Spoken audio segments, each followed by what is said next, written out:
What's up, everybody? Welcome to the Saturday Atlanta, Georgia rally with, I believe, both candidates today, Donald Trump and JD Vance. We got both in the house. Mods, I hope you guys are in. Tommy or SV, if you guys are here, please pay attention because I think today might be a little work for you guys. Might have to buy you guys some dinner or something because something tells me today is going to be a day like no other day. Here's why. Kamala Harris held a rally in this exact same venue last week, or was it earlier this week, with Megan Thee Stallion twerking and jerking and everything else. She needed to bring in a high-profile rapper to get people into the building. Well, I'm pretty sure what we're going to see today is a packed building and a packed overflow crowd outside as well. And I don't think she's going to be able to touch that. Not whatsoever. So if you, a little bit of homework here, and I want to bring you guys up to speed. If you didn't see my live video earlier today, go check it out. Kamala Harris has decided she is not going to go to Fox and debate Donald Trump. And in doing so, she basically got the hordes of the media to come in behind her, lockstep, just being the zombies that they are, to say that Donald Trump is backing out of a debate. I'm not going to go through the entire video that I put out earlier, but that's BS. It's complete BS, is because the debate was supposed to be between the president, Dementia Joe, and Donald Trump.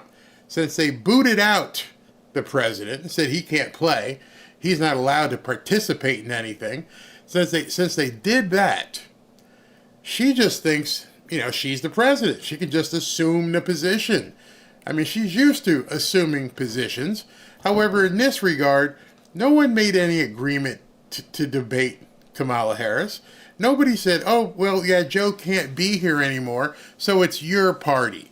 You get to do things right now. So anyway, she went out there and she said that she is not going to do it on Fox because we all know she can't talk at all. She's completely nuts. She can't do anything without a teleprompter. And like I said earlier, in fact, I think she's actually worse than Dementia Joe. At least Dementia Joe, in my estimation, if he could find some way to move the cobwebs out the way, he had some experience in government and knew how to talk to some people, once in a while. She's got nothing. She's got nothing to run on. She's got nothing she can say to anybody that she's accomplished X, Y, or Z. The country, in case you don't know, today's Saturday, yesterday, has been determined we are in a recession. There is nothing she can talk about. Nothing. Nothing whatsoever, except I'm kind of black, and I'll help you guys get as many babies removed as possible. That's her entire platform. In fact, if you go to her website right now, you won't see a single policy argument. She's not going to talk about anything that Americans care about. Nothing about immigration, nothing about oil and gas and foreign policy and taxes, nothing. She has said nothing, and these people are making her the Manchurian candidate. And just so you know, while I'm talking, I'm keeping an eye on a monitor here, and there's nothing going on. There's a couple guys, so don't worry about it. You're not going to miss anything. So in regards to that, Donald Trump posted this a little while ago, and let her know, here's where we are, honey. Kamala Harris doesn't have the mental capacity to do a real debate against me. Is scheduled for September 4th in Pennsylvania. She's afraid to do it because there's no way she can justify her corrupt and open borders, the environmental destruction of our country, the Afghanistan embarrassment, runaway inflation, terrible economy, high interest rates and taxes, and a years-long fight to stop the words Merry Christmas. She didn't want us saying Merry Christmas. I'll see her on September 4th, or I won't see her at all. That's it. She is acknowledged to be the worst vice president in history, which works very nicely, working with the worst president, crooked Joe Biden. The combination of these two low IQ individuals have destroyed our country, but we will make America great again. There he is. Will he keep to that? I don't know. But at this point, he has thrown down the gauntlet and pretty much said, I'm tired of you people, okay? We're either going to do this in Pennsylvania on Fox or we're not going to do it at all. Smart move? We know she can't do anything. She has to have a teleprompter. If they have a real debate, which I doubt they would have on CNN or ABC or MSNBC, we saw the softball questions at the NABJ, the National Association of Black Journalists, what they did. Imagine this. You're a journalist, and the former president of the United States and the current frontrunner to be a president again comes out walking on a stage, not a single note in his hand. You have the opportunity right there to say, how are you going to improve the economy? How are you going to improve the border? What's your tax plan? What's your idea for national security? You have all these questions available to you, and the question you ask is about DEI. That's the problem with the press these days. They are so dead set on talking about race and being wanting to call Trump a racist and everything else. They can't even discuss the things that actual Americans care about. There's no possible way. And so they get out there, you have the opportunity of a lifetime to talk to Donald Trump and interview him in front of a big room of people, and your question is, hey, listen, you said that Kamala and she's a DEI hire. And I commend Trump for the way he handled it, but I think I would have just said, like, lady, F off. Just go ahead and F off. Let's see, taking the stage right now. Who is that? If I can recognize this person. It's JD. Let's listen in a little bit to what JD has to say. He's going to end up cutting me short here, but I want to hear what this guy has to say. I think you guys want to hear what JD Vance has to say. All right, so let's listen in. Wow. Thank you.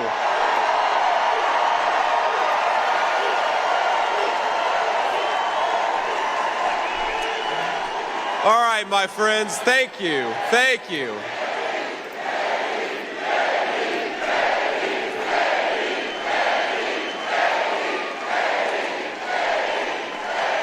All right.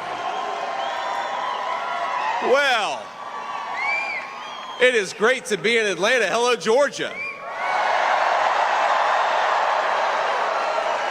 Let me know if you guys can hear okay. I got to set the volume. So let me know. Give me a thumbs up and say, hey, it sounds good, so I know. Once again, it's going to start right here in Georgia.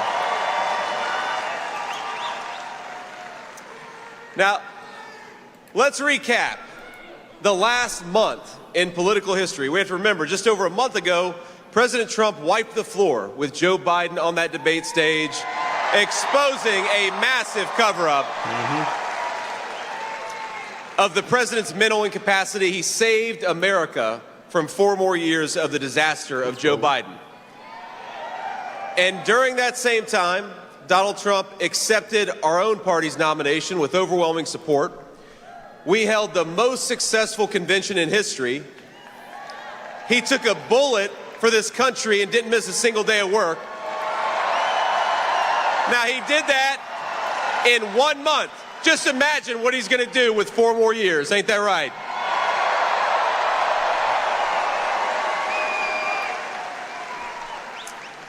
Now, after covering up Joe Biden's incompetence for the last 3.5 years, our friends in the media are at it again.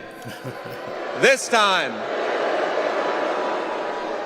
they're gaslighting us on Kamala Harris's radical record. They want to portray her as some kind of sensible moderate, despite all evidence to the contrary. Now, this is the same media that told us, remember, my friends, for 3.5 years that Joe Biden, who couldn't complete a sentence, was Albert Einstein. And now they want to tell us that Kamala Harris is Abraham Lincoln. But anybody who is too blind to see Biden's incompetence, or let's be honest, too dishonest to admit it, doesn't deserve to be commander-in-chief. Kamala Harris is not getting a promotion to the presidency of the United States.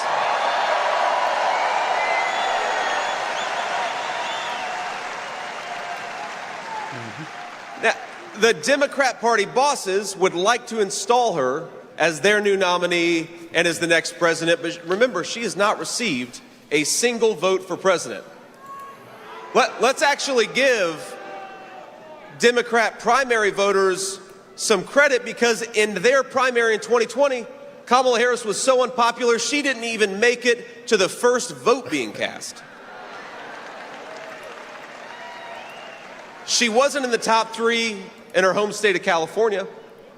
And the reason is Democrat voters know what every American agrees with: America is never going to elect a San Francisco liberal who's so far outside the mainstream. We're not going to elect Kamala Harris as president.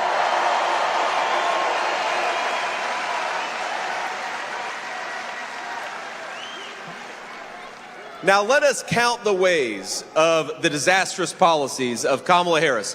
500,000 kids. I was at the border just a couple of days ago. 500,000 kids have been trafficked by the drug cartels because of her policies. She was the border czar.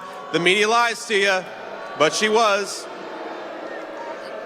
Hardworking Americans cannot afford groceries because of her policies.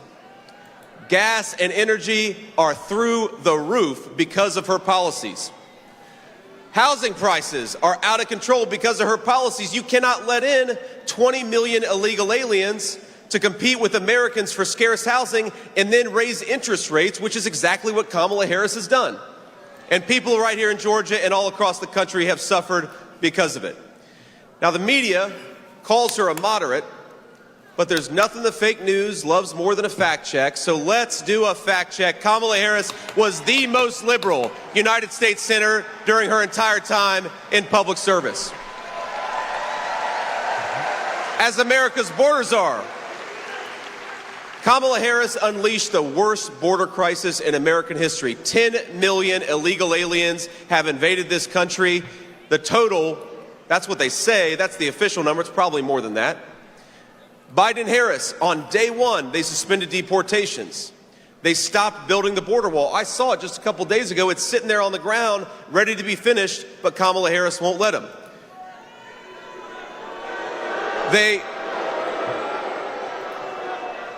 They reinstated catch and release. Then they proposed amnesty for millions of illegal aliens. Kamala Harris turned Border Patrol into a travel agency for the worst criminals and terrorists all over the world. Now, we have a different message, President Trump and I do. If you're in this country illegally, start packing your bags. You go home in 6 months.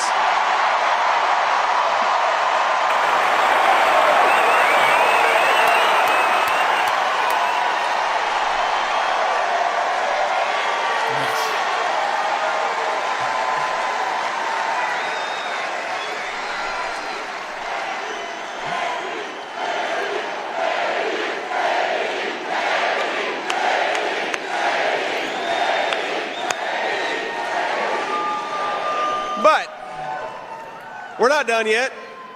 The border isn't the only thing Kamala Harris has wrecked during her time in office. In 2021, she was the tie-breaking vote on $2 trillion of reckless spending that juiced this inflation crisis and sent a lot of money to China. Well, I don't think we should send money to China. I think we ought to keep it right here at home.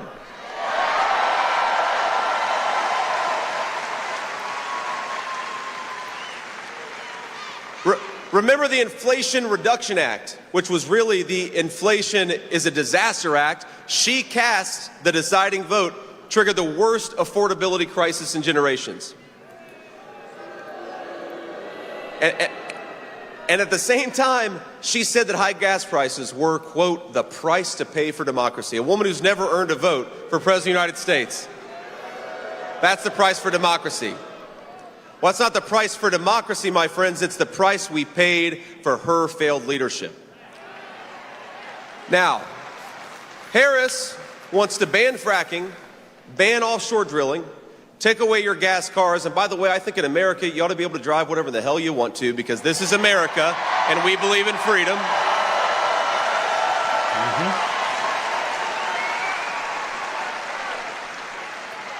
She wants to take away your gas stoves. She even wants to take away your ability to eat red meat. That's how out there she is. That's real. The fake news will fact check it, they'll fact check it true. She actually said that. In other words, she thinks that she's better than us. She thinks she's better than you. She thinks she's smarter than you. She thinks you need to be told how to live your life.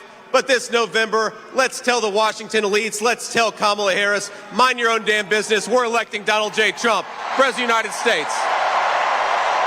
Wow, look at that crowd. Wow. That's huge. Packed. Absolutely packed. I hope they show the overflow outside. Now,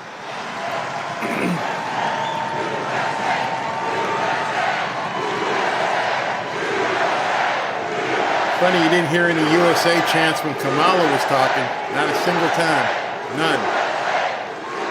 Now, every time the Democrats attack us and attack our movement, they can't help but tell on themselves. They reveal how much they hate the American people. Now, remember this. Remember, Barack Obama said we cling to God and guns. Remember that?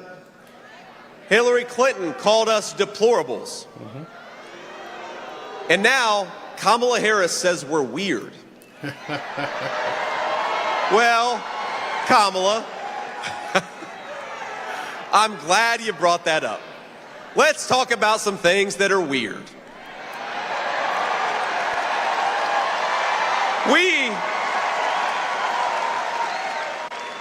We think it's weird that Democrats want to put sexually explicit books in toddlers' libraries. Yeah, that's weird. We think it's weird that the far left wants to allow biological males to beat the living crap out of women in boxing. That's nuts. Absolutely nuts. We think it's weird for a presidential candidate to bail convicted rapists and murderers out of prison, and that's what Kamala Harris did. And I think it's especially weird when Kamala Harris comes to Atlanta. I believe came here to this arena. Kamala Harris comes to Atlanta and talks with a fake Southern accent, even though she grew up in Canada. You can't make it up. That's pretty weird.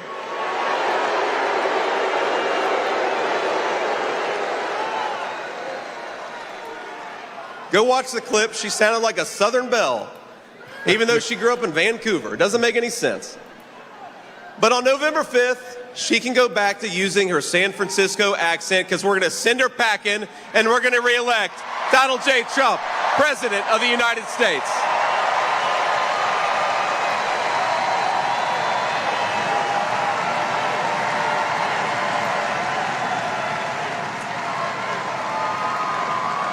Now, we can handle the made-up attacks by Democrats and by the media because we're used to it by now. But here's something I can't stomach about Kamala Harris. It's when she has the nerve to question our loyalty to this country. And she does. Well, here's what President Trump and I believe about loyalty. Loyalty to this country is closing our border, not opening it up. Loyalty is making life more affordable, not causing inflation because you can't stop sending money like a drunken sailor. Loyalty is safeguarding Medicare for American citizens, not bankrupting it by sending it to illegal aliens, which is what she wants to do. Loyalty is protecting Laken Riley, not allowing an illegal immigrant to take her life. Loyalty is serving in the United States Marine Corps, something I am proud to have done. Thank you, David. Loyalty is taking a bullet for this country, something Donald J. Trump did. Kamala Harris, if you want to see the face of disloyalty, look in the damn mirror.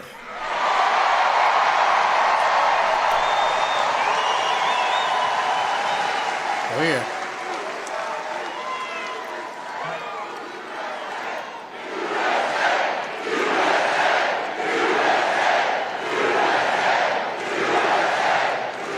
Love it. Love the energy from the crowd.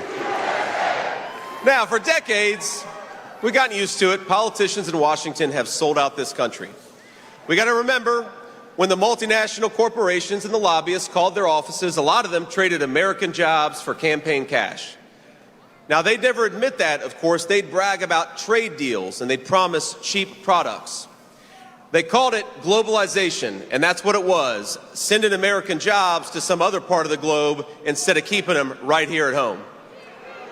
And if it's up, my friends, if it's up to Kamala Harris, it's going to keep on happening. Let's remember her record.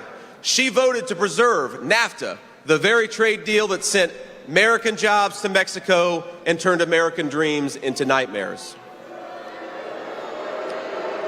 Now, she's asking us for a promotion, and I think it's time to say to Kamala Harris, you're fired.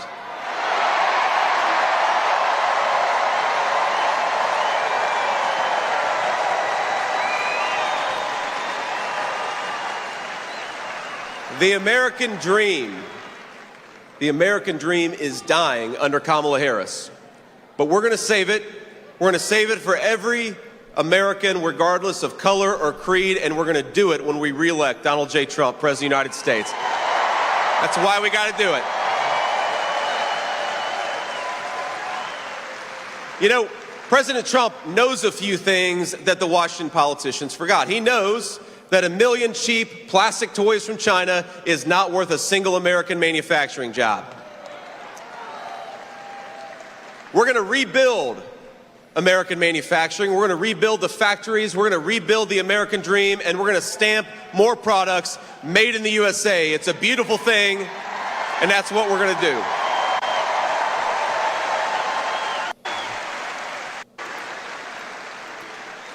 Now, I've seen the consequences of electing failed politicians like Kamala Harris. I've seen it in my own hometown, because more often than not, it's the people the Bible calls the least of these that suffer the most when Kamala Harris doesn't do her job. They like to say they're for the little guy, but it's the little guy who hurts the most when Kamala Harris fails. Now, a lot of you know my story. You know how I grew up. I was raised by a strong woman, a Christian grandmother who loved the Lord, but also loved the F word. Ladies and gentlemen, she was a study in contrast. I think there are a few out here just like it. Now people ask me, how is it that you were able to grow up in a poor family, grow up in a family that was struggling, had a lot of chaos and a lot of trouble? And the answer is because, one, this is the greatest country in the world and the American dream is still possible.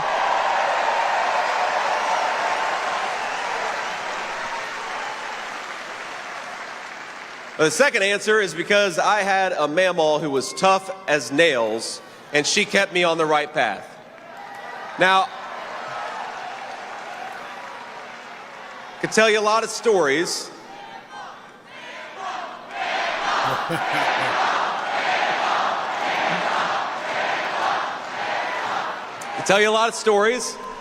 Well, one of my favorite mamaw stories is when I enlisted in the U.S. Marine Corps. She was very proud of me, of course, but it was a time of war, and Mamaw was not happy that a recruiter had persuaded me to enlist in the Marines. So I remember he came over to our house and started to walk up the steps to her porch, and she said, "Look, if you step one more foot on my porch, I'm going to blow that thing off." And she had 19 handguns at home, so that was not an idle threat. But that strength and that discipline allowed me to achieve my dreams, and things worked out for me because we love our country. It's a great country, and because there are women like Mamaw all over this country making sure kids are able to achieve their dreams. Thank you. But let's be honest, there were some tough times too, and this goes to the point about Kamala Harris's failures. I remember the reason Mamaw raised me is because my mom struggled with addiction for a big chunk of my early life. And I'm proud to say that she has been clean and sober for almost 10 years now. I'm so proud of my mom.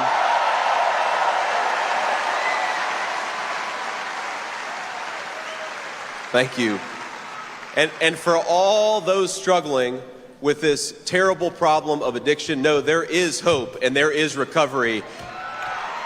It's worth it. You got to keep fighting for it.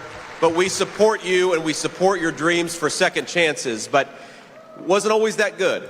Didn't always think that I would get a second chance with my mom. I remember being a kid, waiting at the bedside of my mom, angry that she had taken something she shouldn't have taken, and just praying to God, even though I was so mad, praying to God, please, Jesus, just let her wake up.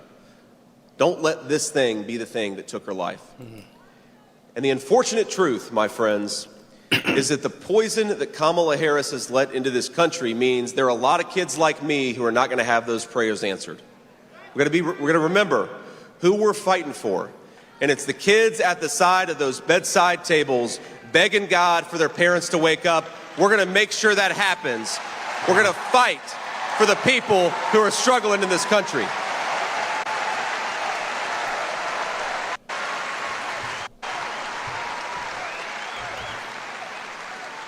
And the contrast between an America led by Kamala Harris and an America led by President Trump, it couldn't be more clear. Remember, President Trump's vision was closed borders and open factories. Kamala Harris's vision is the exact opposite: open borders and closed factories. Kamala Harris, she wants bigger government that can tell you what to do, and she also wants smaller bank accounts, which I think a lot of us have seen. But Donald Trump, by contrast, delivered record paychecks and the strongest border in history. What an amazing record of accomplishment.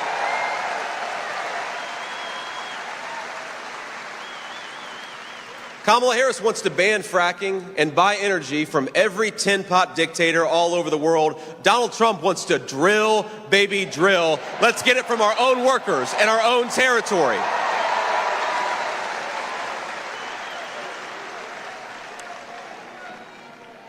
Kamala Harris wants to raise your taxes, and she wants to make it easier for companies to ship jobs to Mexico and China. Donald Trump wants to lower taxes for hardworking families. In fact, he already did it, and we want to reward companies that hire American and buy American. It's all about protecting the workers of this country.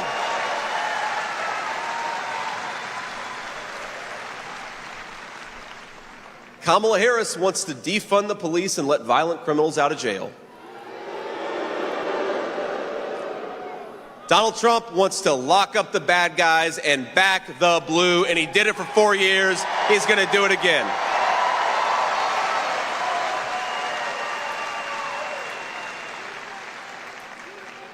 So I want to send a message out there to those who are struggling, those who are trying to make ends meet.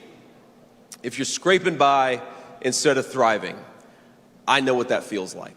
Mm-hmm. I know what it's like to choose between paying off the credit card or buying groceries. I know what it's like to watch families fall apart under financial stress. I know what it's like to worry that a parent will never kick that habit, and I know what it's like to worry that that habit is going to eventually claim their lives. But I also know that our national motto is "In God We Trust," and God tells us not to despair, but to hope. Hope.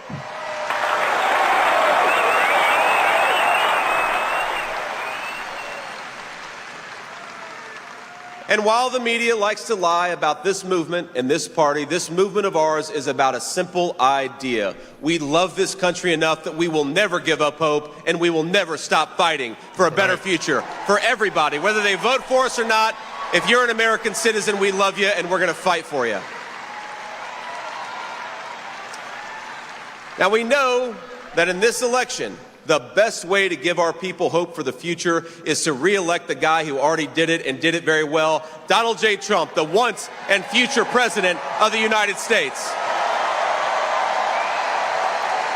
In just a few months, I believe, this state of Georgia is going to lead a great American restoration, a restoration of safety, of prosperity, and yes, of hope. We're going to secure our borders. We're going to kick out the drugs and the illegal immigrants. We're going to rebuild American manufacturing. We're going to bring jobs back to this country, and we are going to buy American, for our people. It's going to start in Georgia. God bless you all. Thank you so much for having me. Very nice, very nice. I'm going to be your next vice president, and we're going to win Georgia and win this country. I love you all. Thank you so much for having me. Very, very nice. Good speech. One of his best speeches. I think he came on strong. I've been doing some troll hunting while he was talking. Tommy or SV, if you see this guy win Ward, just go ahead and just bounce him. I don't understand his war against YouTube. It is what it is. That's it. So, before Trump comes up, I told you today we were going to have some fun. So, Tommy and SV, I'm going to need your help here as moderators because I'm about to drop a trivia question. And the first person with the answer, the first person who has the answer to this question, and let me clear this comment so you guys can see. Those of you who haven't been here before, welcome. Thank you for coming in.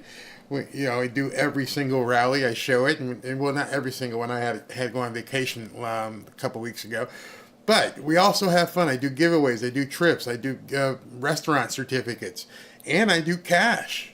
Yep. So right now, I am going to give away a $100 gift card. You don't got to do anything. Well, actually, you got to do something. Come on, show some love and click that like button. All right, so to win this $100,000, oh my God, Barry, you nuts? This $100 gift card, you just have to be the first person with the correct answer. Now, understand, there's going to be a whole bunch of people answering. I'm going to look and try to see if I see the first person who answers. Tommy, SV, other people here on the mod squad, I want you guys to basically verify. And Tommy, you got my email. Tell me who was first if I'm wrong. All right, so here is the first question. Donald Trump at one point tried to buy or did buy a USFL football team that he tried to get into the NFL as we're getting into football season here. What was the name of the USFL football team that Donald Trump purchased? All right, you guys ready? Let me see an answer here. What was the team in the USFL that Trump purchased that he tried to get into the NFL? I'm looking. I don't see it yet. I'm trying to see if anybody comes in. No, it wasn't the New York Bills. I know there's a lot of people Googling right now trying to figure out, okay, wait a minute. I think I have one. It came in so fast. I have Aramis Ramirez, but Tommy and SV, tell me if you guys, oh, wait a second. Nope. Wait a minute. You guys came in really fast all at once. Oh, no, I'm sorry. There's some other people. I'm going back some pages. Wow. Where did all these answers? Hold on a second. I'm going way back. I think I've got the answer. And Tommy, you let me know. I think it's David Drew. David Drew said the New Jersey Generals, like 6 pages deep. So it came in all at once. If I did not get the right person, Tommy and SV, do the moderating and look and see who was the first person who said the New Jersey Generals. If I'm wrong, if it wasn't David Andrew, please email me and let me know who the first person was. But I won't bounce David because I announced it. So David, even if you're not the first one, you're going to get a $100 gift card just because I messed up. So let me see, when the guys check tonight and tell me who the first one was. But it was the New Jersey Generals. And like I said, I could be wrong. And I hope that the guys can figure out for me if I picked the wrong person and announced the wrong person. But if I did, then David, you get one too. So David, at least David, and anybody else, do me a favor and send me your information to this email address. I will need your first name, your real first name, your real last name, and your email. That's all I need. And I can get you over an e-gift card for $100. It's that simple, people. That simple. $100 to the winners. And that would be David Andrew the first time. But if I'm wrong, don't freak out. There's people in the chat who are moderating, and they'll tell me if I goofed. And if I goofed, you're still going to get your $100 gift card. So don't worry about that. USA. If you were number one, you're going to get it. So Thanks. That was very quick. Wow. Did you guys have to Google that, or did you all know it right off the top of your heads? I noticed it was a lot of guys, but that was pretty cool. So we're gonna do a couple more of those. Tommy, I see people saying they were first, so go back and see if you guys can check and make sure I wasn't wrong. But don't worry, if you didn't get it, there's gonna be another one. I'll probably do the next one right when Trump takes the stage. While they're playing the Lee Greenwood song, since I can't play the Lee Greenwood song because of the copyright protection, I'll give away another $100 e-gift card. Basically, I get your information, I put it in the program, and it'll email you a $100 gift card. It's going to be a Visa gift card that you can basically use anywhere you want. It's that simple. But that's fun. All right, so let's chat's frozen. No, see, it's moving. There's just so many people chatting. So the good part of this is we're overloading the chat right now, which is what happens when we do these rallies. There's nothing I can do about that. That's the bandwidth that YouTube puts forth with these channels. But stand by. Next one's coming. I'm probably gonna do. Let's do 4 of them today. Let's give away $400 today.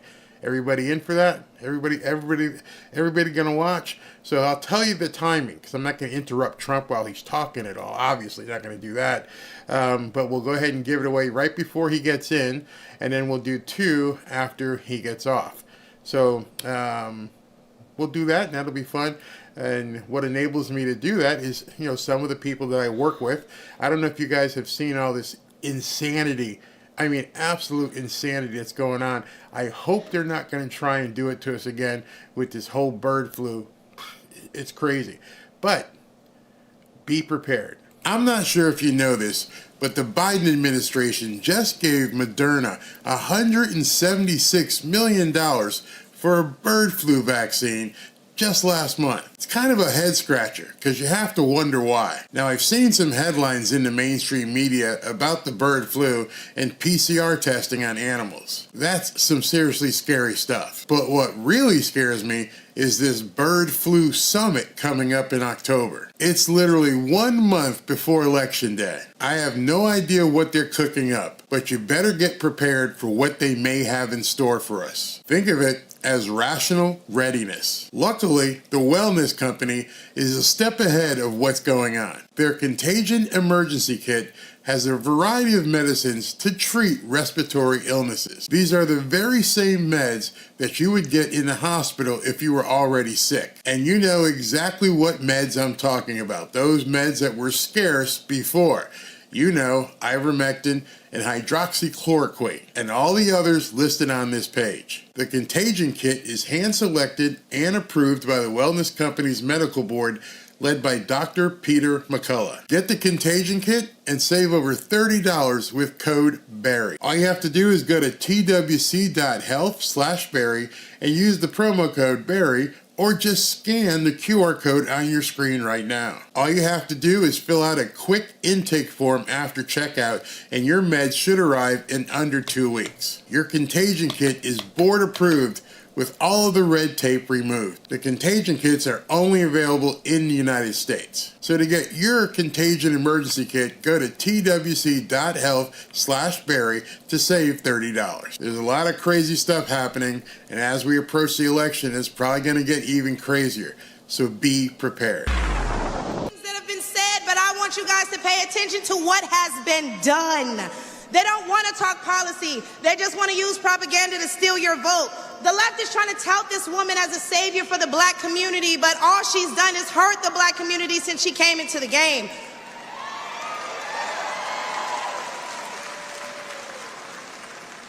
See, the first step in destroying the black community is to dismantle the black family. So aside from her record as a prosecutor, why don't we ask Mrs. Willie Brown if Kamala Harris cares about black families?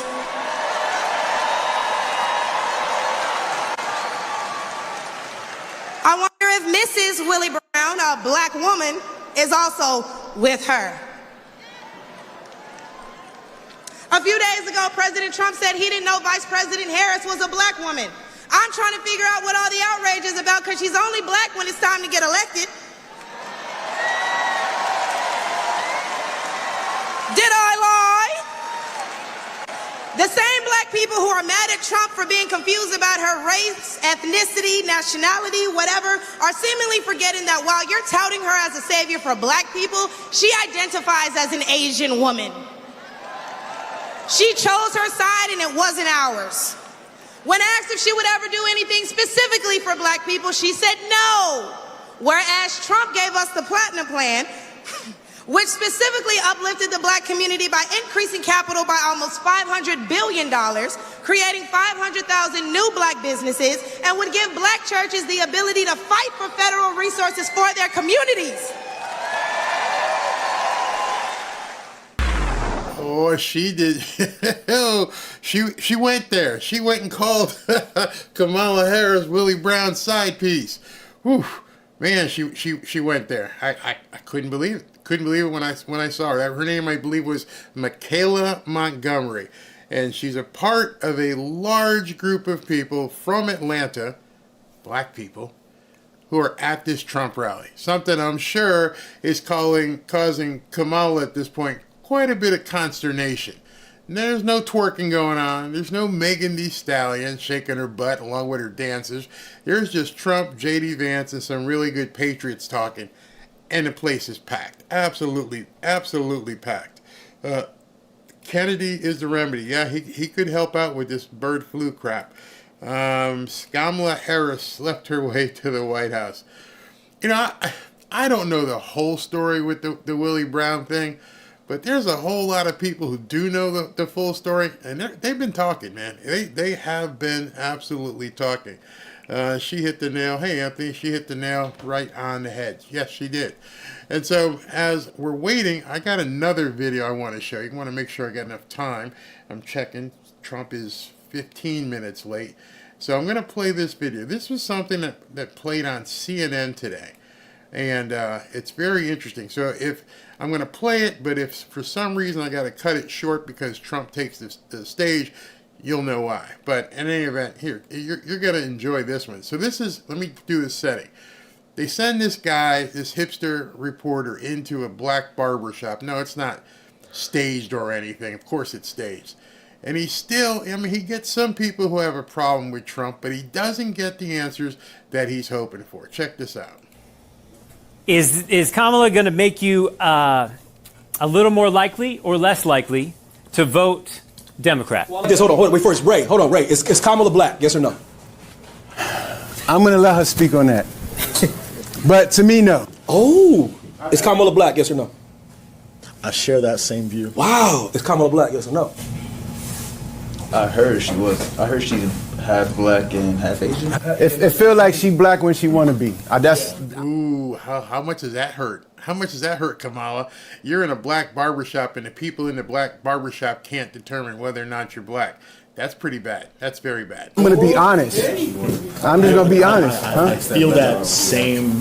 Because wow. Yeah, she uses the black card when she have to. Wow, it's huge. I'm just saying, I've heard this is huge. Okay, so that's interesting. My follow-up question is, does it matter? At this point, no. I think America's... I tell people this right now. If you really want change in this country, you would not be voting for either of the lesser of two evils. So, like, if we at that point, if we truly at that point as Americans, then we know what we need to do. But I'm talking about this. We're debating her ethnicity. Yeah. Right?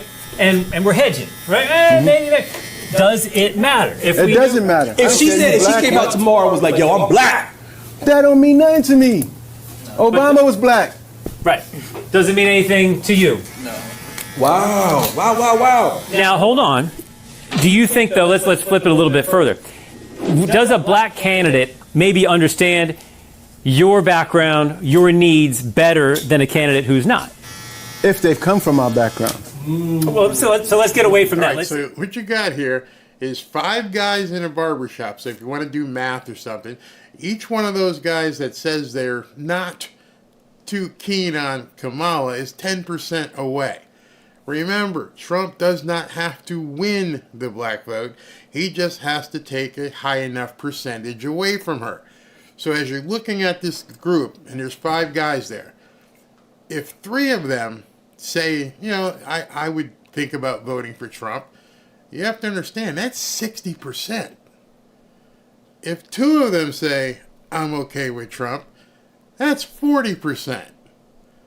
So he doesn't have to get all 5 of those guys to get behind him. If he's in a room with 5 black guys, 5 black women, and he gets 2 of them, mathematically she cannot win. That's what I've been trying to tell people. Forget all the polls, forget all the BS. Historically, the Democrats have gotten 80 to 90% of the black vote. And everybody seems to be just, sweeping it under the rug, not realizing he's chipping away. If the Dems can't get 80+%, which at this point they're not going to get, then they can't win unless, of course, they bring in the the newcomers. But in any essence, as you're watching this, it's really interesting because there's 5 guys there. It's not scripted. A couple of the guys don't care about Trump. A couple of the guys aren't there for Kamala. But the reporter does a good job of staying out of their way and trying to direct the conversation. It is a black candidate. Yeah. Okay. Would you vote for someone who's a black candidate over a white candidate if they have the same issues? And they're no different on the issues, but one's black, one's white. Do you favor the black candidate because of those reasons? Maybe they understand my situation better, understand me better. Yeah, are you relating to somebody more just based on if they kind of resemble what you look like? Does that inherently make you want to vote for them? If they come from my background, just like Ray said, so they really gotta be. Yeah. They just can't be black. You can't just be black. Yeah. I'm sorry, you have to come from my background. Wow. You have to. All right, so you understand what they're saying right now. This is very, very important and very, very involved culturally. Just because the candidate is black or says she's black doesn't necessarily mean that most black people, are going to vote for her. It says that, and a couple of them have just said, I would vote for a black candidate if they were a black candidate, just because they were a black candidate, if they had similar backgrounds. So we're talking about guys in the hood who are looking for people who've gone through what I've gone through, is what these people are saying. Notice that's not Kamala Harris. She can't get these people when she's wearing $62,000 Tiffany necklaces or $900 custom Hermes belts, or having not even gone to school here. Remember, she's from Canada. So there's nothing about her that these guys find, basically assimilating. She's not anywhere near what they are. Understand what it is to be poor, to fight for everything, to get where I've been through so much to get where I am today. And if you can't relate to that, why am I going to just give you my vote? Why am I going to support you? So a white person, hold on. So a white person just come through all of that versus a rich black person. That white person, if he's going through the same thing that I've gone through, he from the hood, he from the trailer parks, he from the bottom, bro, you got my vote because you understand where I come from. That's what I was. Ooh. So that's not very good for Trump. He's a billionaire. But it definitely isn't good for Kamala. So what this reporter is doing, and I really like the way he's working this, is he's reducing Kamala's chances in the hood. Will you vote for a black person? Yeah, but they got to be like this. Oh, and they got to be like this. And versus a rich person, well, they're no different. If they're both rich, you're not getting an advantage in the hood. Doesn't matter. So Kamala talking black and doing all the stuff she's doing when she was in Atlanta, that ain't cutting it. I try to tell people, I grew up in New York City. There was no color in the hood. Right. Where I grew up, we didn't discuss it. It wasn't. It was never talked about. It wasn't a thing. I mean, and that may be a generational thing. Yeah. But there was a time period, I would say, after civil rights and before woke, where it kind of wasn't discussed very much. You know how Joe D, but race is brought to you. Let's talk about Donald Trump. Okay. Is he a racist? That's a good question. I'm gonna let everybody speak before I speak on that. All right. So hold on. You're in here. That's a great question. Is Donald Trump a racist? I'm gonna be honest with you. Until I see something for myself, that would paint in my mind or give me the information, the evidence, hey, he's racist, I would say yes. But currently, that man hasn't done anything or said anything that made me look at him and go, oh, he's a racist. Ooh, that kind of hurts. That kind of gets you in the breadbasket, Kamala. There's a black man who actually thought. He actually thought about what he was going to say. And he's like, no, that man's not done anything to me. He hasn't shown me that he's racist. So I'm sorry, Kamala. He's not racist. That one guy says, right? Okay, so let's continue. But what do you think when you hear that question? Is Donald Trump racist? What's the first thought that comes in your mind?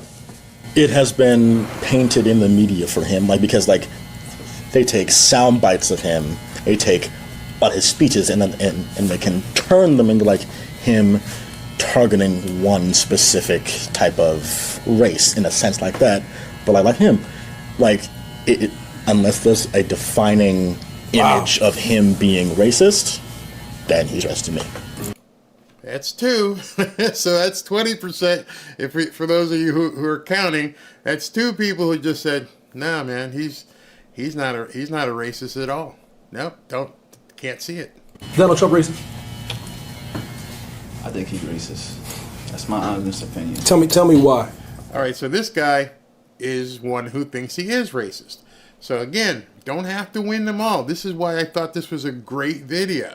There's 5 guys in a barbershop. One guy's more boisterous than the others, but he's talking about race. And two out of 3 thus far. If I was Donald Trump, I'd be like, good.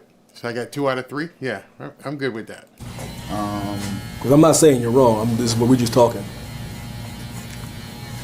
I think he's racist because he doesn't do much for us, and I mean he don't do much for us as for the black people. He don't got no respect for nobody.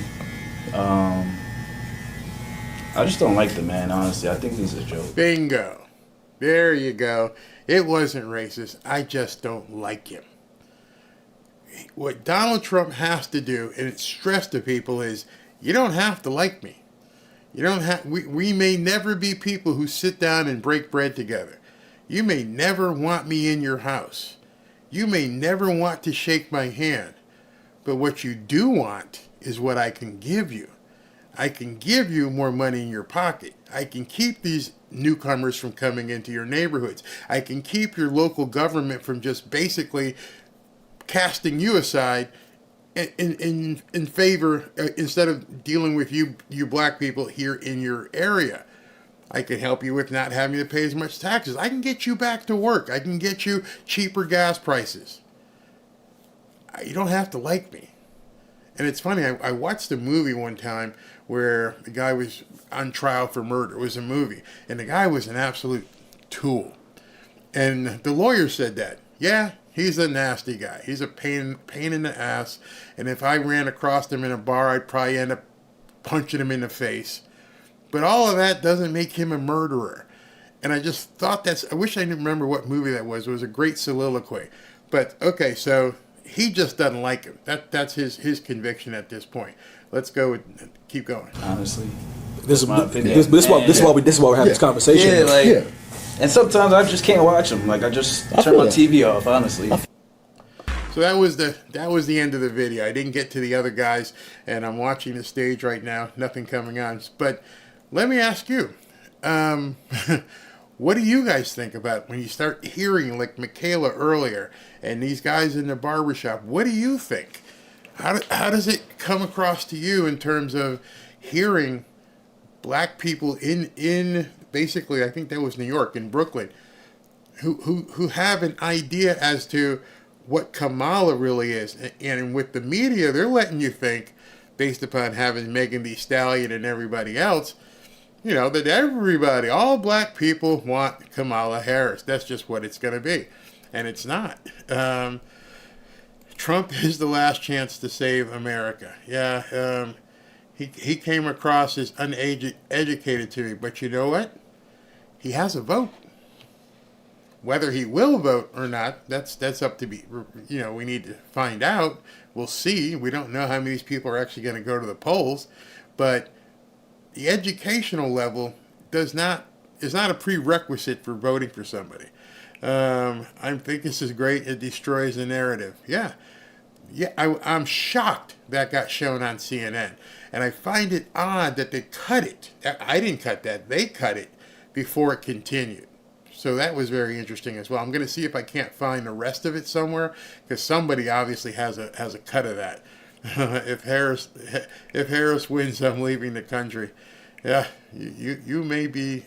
You're not alone. That's for sure. Trump is the only chance to save America. What's this? Harris wants to turn America into a clown Marxism show. Yep, absolutely. Racial propagation, I think you meant propagandism, is the problem. The propaganda is keeping racism alive. They stoke that fire constantly. You saw it at the National Association of Black Journals. First question, right out the box, DEI. Which is funny to me, because if you tout DEI, if you think DEI is so great, it's nothing to be ashamed of, then why are you upset that he called Kamala Harris a DEI hire? Why were you not upset when Joe Biden said she's a DEI hire? What's the difference there? Why can't Donald Trump point it out, but when Dementia Joe pointed out, no, that's no problem. Hire the black woman, somewhat black woman, kind of black woman, to be your vice president. Hey, let's get Ketanji Jackson as the Supreme Court justice, because one reason, no other reason, because she's black. See what I'm saying? I'm thinking Trump is starting to adjust some black way. My boy is later and later all the time. Oh yeah, we're supposed to be out there on the stage at 5. It's 5:29. I gotta feel. I don't know if you guys watched over the course of time these Secret Service hearings, and it happened at the last rally, and it's happening again now. I have to believe at this point they're having issues, or not issues necessarily, but they're going through so many different checklists before this man gets on stage. I'm sure they've got Rambo-style security at this point, and they're not letting him come up and walk out on stage until every single person has given him the green light, which I got no problem with it. And I don't know when they start their checklist, or they start it just when it's time for him to go on the stage, and that's why it takes, I don't know. But I know if he stays safe, I'm good with it. Biden is a slave master and member of, he even called black children cockroaches in his 1972 speech. Somebody sent me an email today with a picture of him with Robert Byrd from the KKK. Media doesn't want to talk about it. Our problem, one of the biggest problems in our country, is the media. Trump, in my mind, if he gets in, the FCC has got to do something about the way the media present stuff. They're the first ones to point a finger at anybody else and say disinformation or misinformation, but at the same time, they're complete disinformation merchants. That's just who they are. I had to look away because my little dog just got tossed into the room here. I asked a question to my youngest son. Could racism be because black people vote consistently against all Americans' well-being by voting Democrat? Somebody earlier said that guy was uneducated, and as you talked, you heard his educational level. That's not by accident. By keeping this population dumbed down, it creates perpetual voting. Because if you're too stupid to take out there and look and see what's going on in the world, then you keep voting Democrat. It's really that simple. Somebody was talking about the... I thought I saw something about the Secret Service. Yeah, the media is the biggest problem. The Dems wouldn't be anywhere without them. No, I just think the FCC's got to step in. At some point, we got to do something. I mean, you can't have just hours and hours and hours of programming that is just full of crap. And the thing with it is they're hiring people who I don't think some of them even believe what they're saying, but because they get a check, they'll say whatever you need me to say. Hey, what's our talking points today? Trump, this, and that. Yeah, let's go ahead and do it. And the other problem is that I have, and I'm going to be doing a video about it probably tomorrow because I'm going out to dinner with the wife tonight. People like Stephen A. Smith. Stephen A. Smith, in my estimation, is a paid shill. Because the guy is around NBA, NFL players all the time. He's around a lot of people with a lot of damn money. Let's just call it. Between owners and other broadcasters and everything else, there is no way anybody can convince me. None. Zero.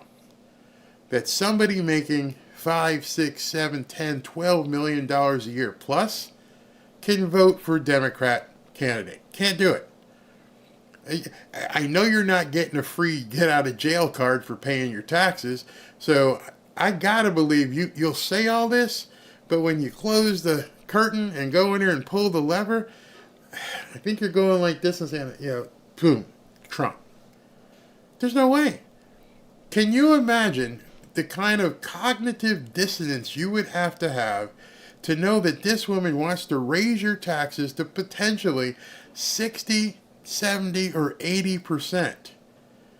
And you're okay with that? If I had the chance to speak with Stephen A. Smith or some of these other people, I was flat out, that would be the only question I would ask them. Because at the end of that answer, I will know if you're full of it or if you're telling the truth. Hey, Stephen A., congratulations on First Take being one of the #1 shows on television. Congratulations to you and Molly for absolutely killing it.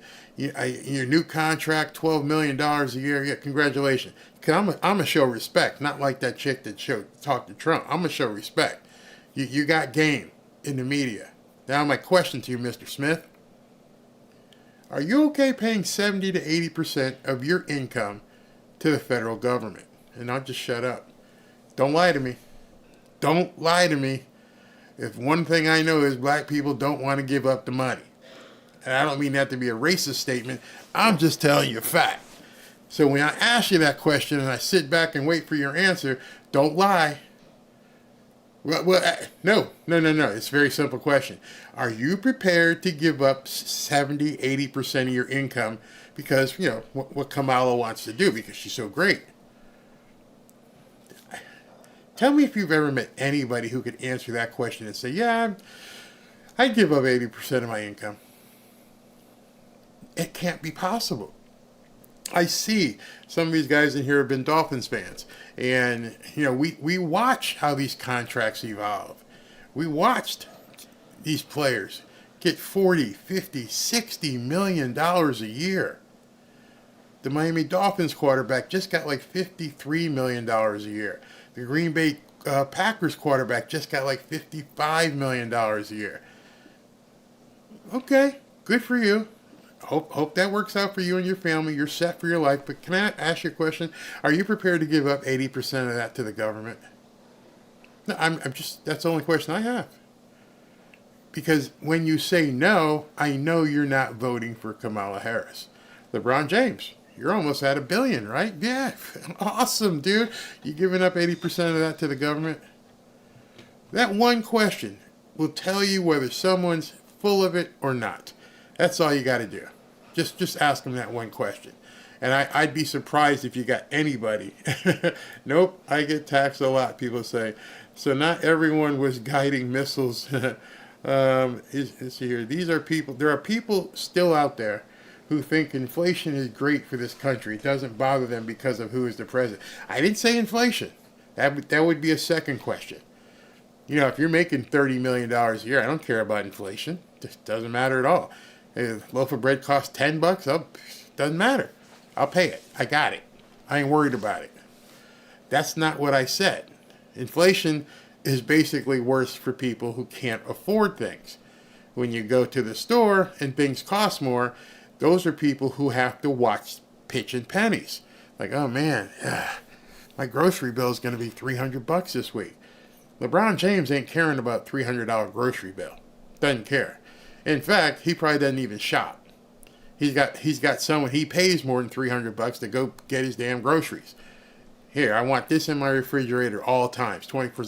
I used to work for a billionaire, a real billionaire. And he didn't even put gas in his car. He had a guy that would come and make sure the oil was changed. It was almost like he had a fleet. He did have a fleet, basically. And every car, every single day, had to have a full tank in it when he sat in that car. Doesn't care how much it costs. Just go fill up the car and make sure it's the thing.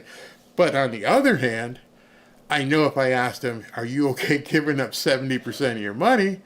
He's like, hell no. I don't care about the inflation. I do care about the taxes. That's the big difference question from inflation. Inflation is what other people have to worry about. It's not what these people have to worry about. I'm under the barrel, just under $9,000 a year. I'm voting Trump. At least I could afford gas. Hey, Carl, how you doing? And there's no shame in the game. If that's what your income is, that's what your income is. I mean, I'm not going to turn my nose up at people who are making, a lot less than what other people are making. I understand these people are getting hurt much worse than people with higher incomes. And so the idea that anybody would look at what these people are planning for the United States and what they're planning for America. I'm just watching the screen. I see people jumping up. I don't know if he's coming out yet. It's insane to me. So before he comes out, did that. So here's going to come question number 2. We're going to do our second giveaway. You ready? All right, here we go with the second giveaway. Tommy, SB, you guys ready? Because I don't want to get myself in trouble again. We're going back to football. We're gonna go back to football. Notice I'm wearing, I don't know if it looks orange on the screen or if it's red, but it's a red jersey. I wore this specifically for tonight because there's a player who wore a red jersey in the state of Georgia, was a fantastic running back.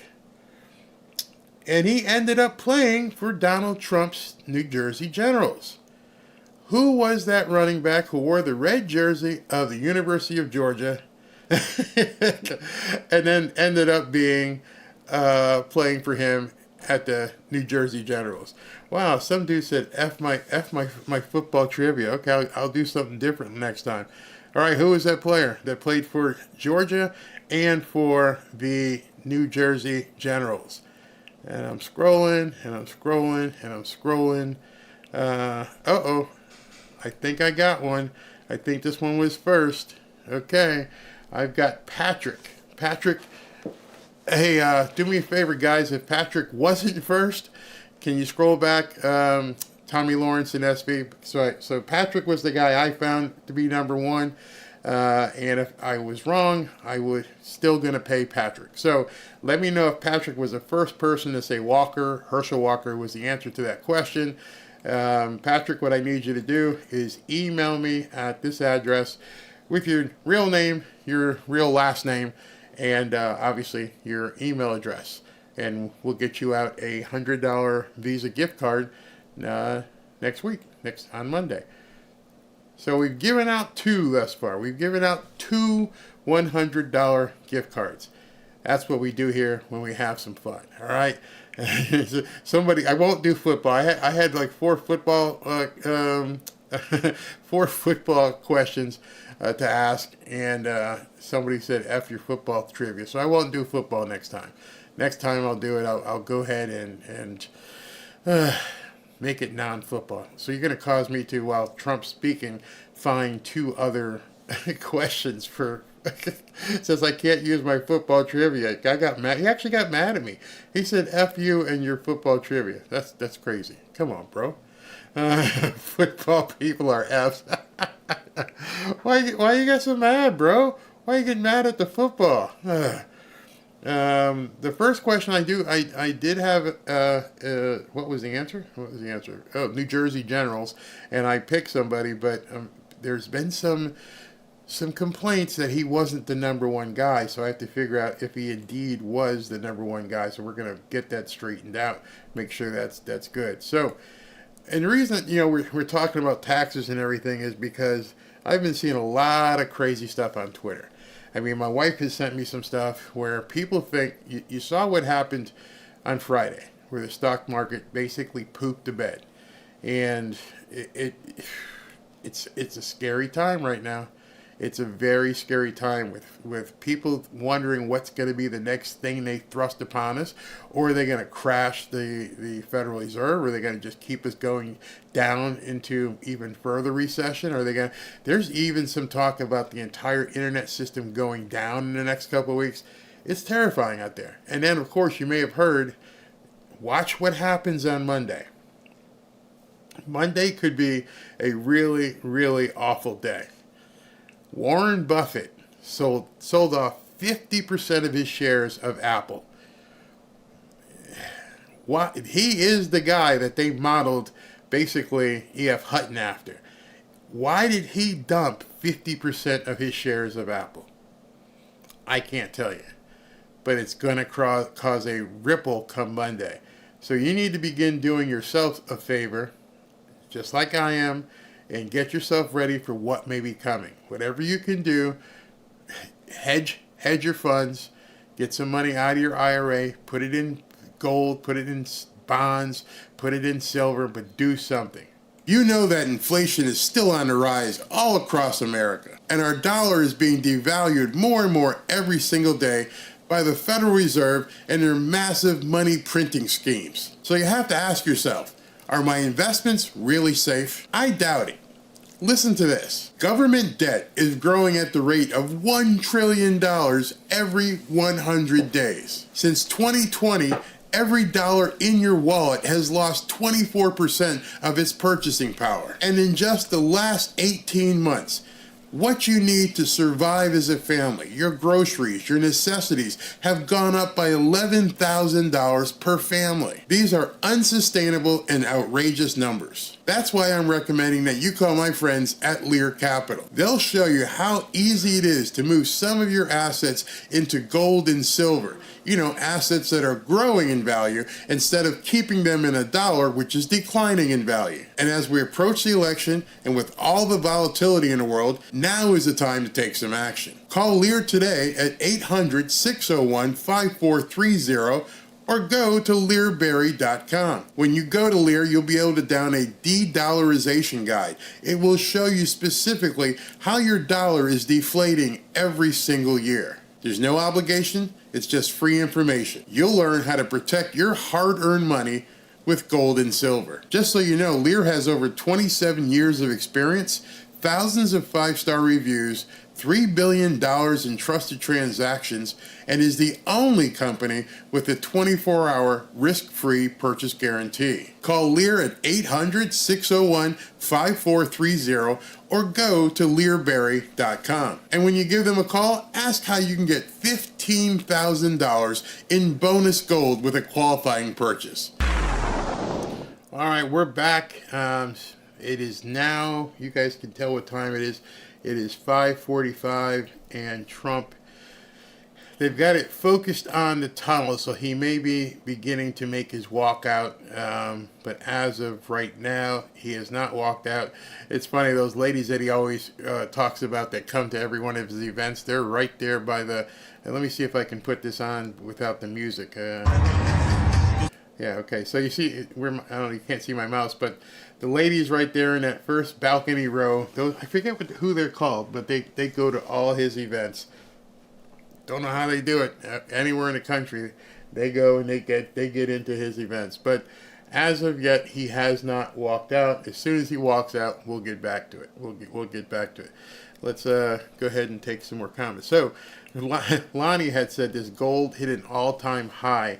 Yep, last week. It's at $2,500 an ounce.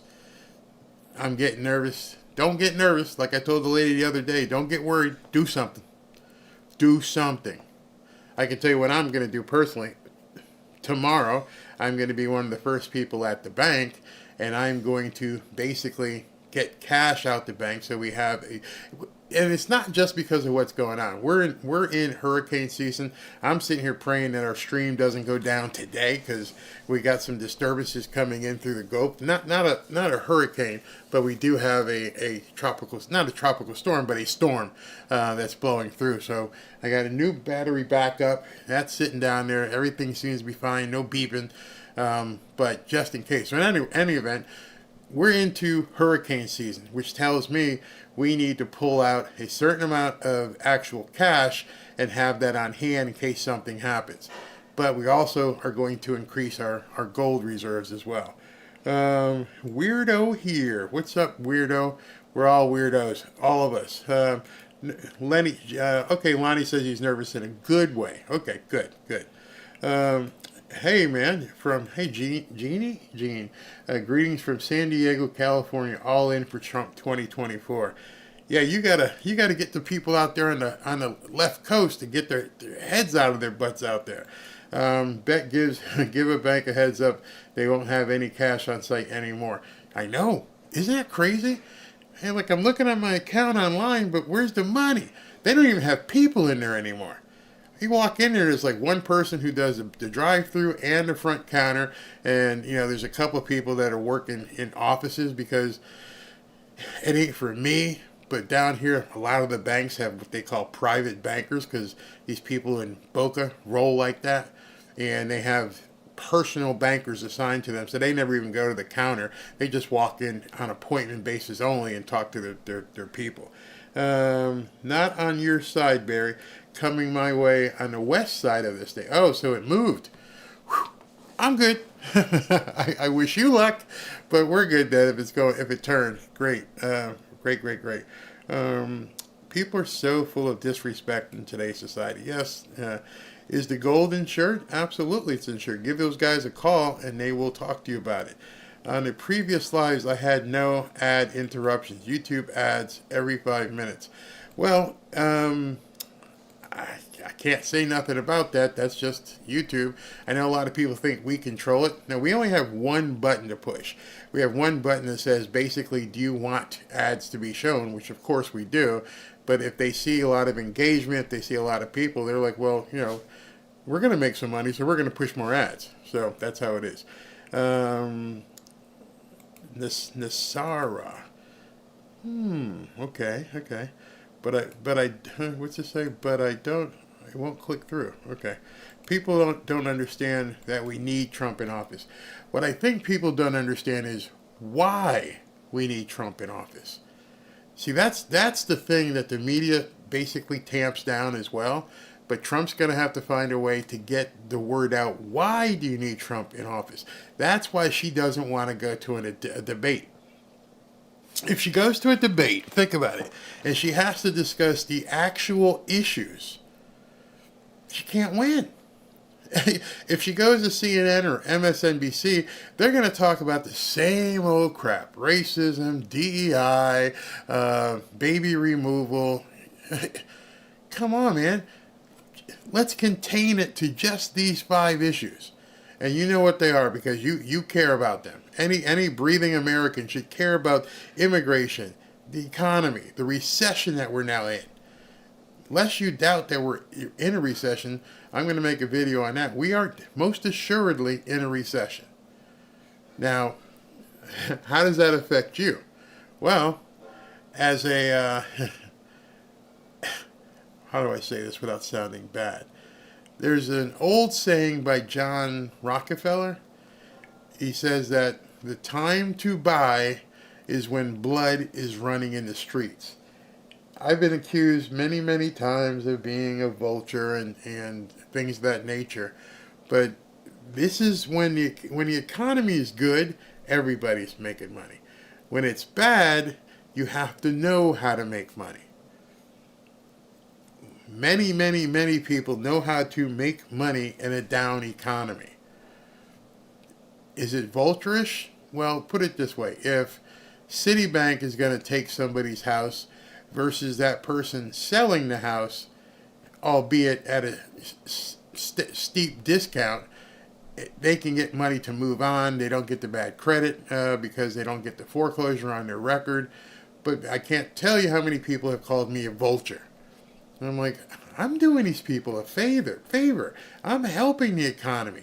If you got a $300,000 mortgage and you can't pay it, you got two alternatives, or actually three. You can try to do a short sale. You can try to sell the property if you have any equity, or you can sell it to somebody like me. And that's it. There's no other options, because the fourth one is it's going to go to the courthouse and get sold. And at that point, if you don't take my offer, I'm just going to go down to the courthouse and bid again. So, you might as well look at doing something. Again, don't just clam up, do something. So we're ramping up down here.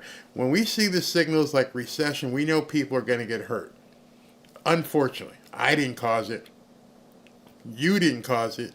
The government caused it. And I almost think it's some sort of flushing mechanism at this point that the government does to basically reset everything every so often. Happened back in 2007 and 2008, so it's been 16 years, and it's right there again.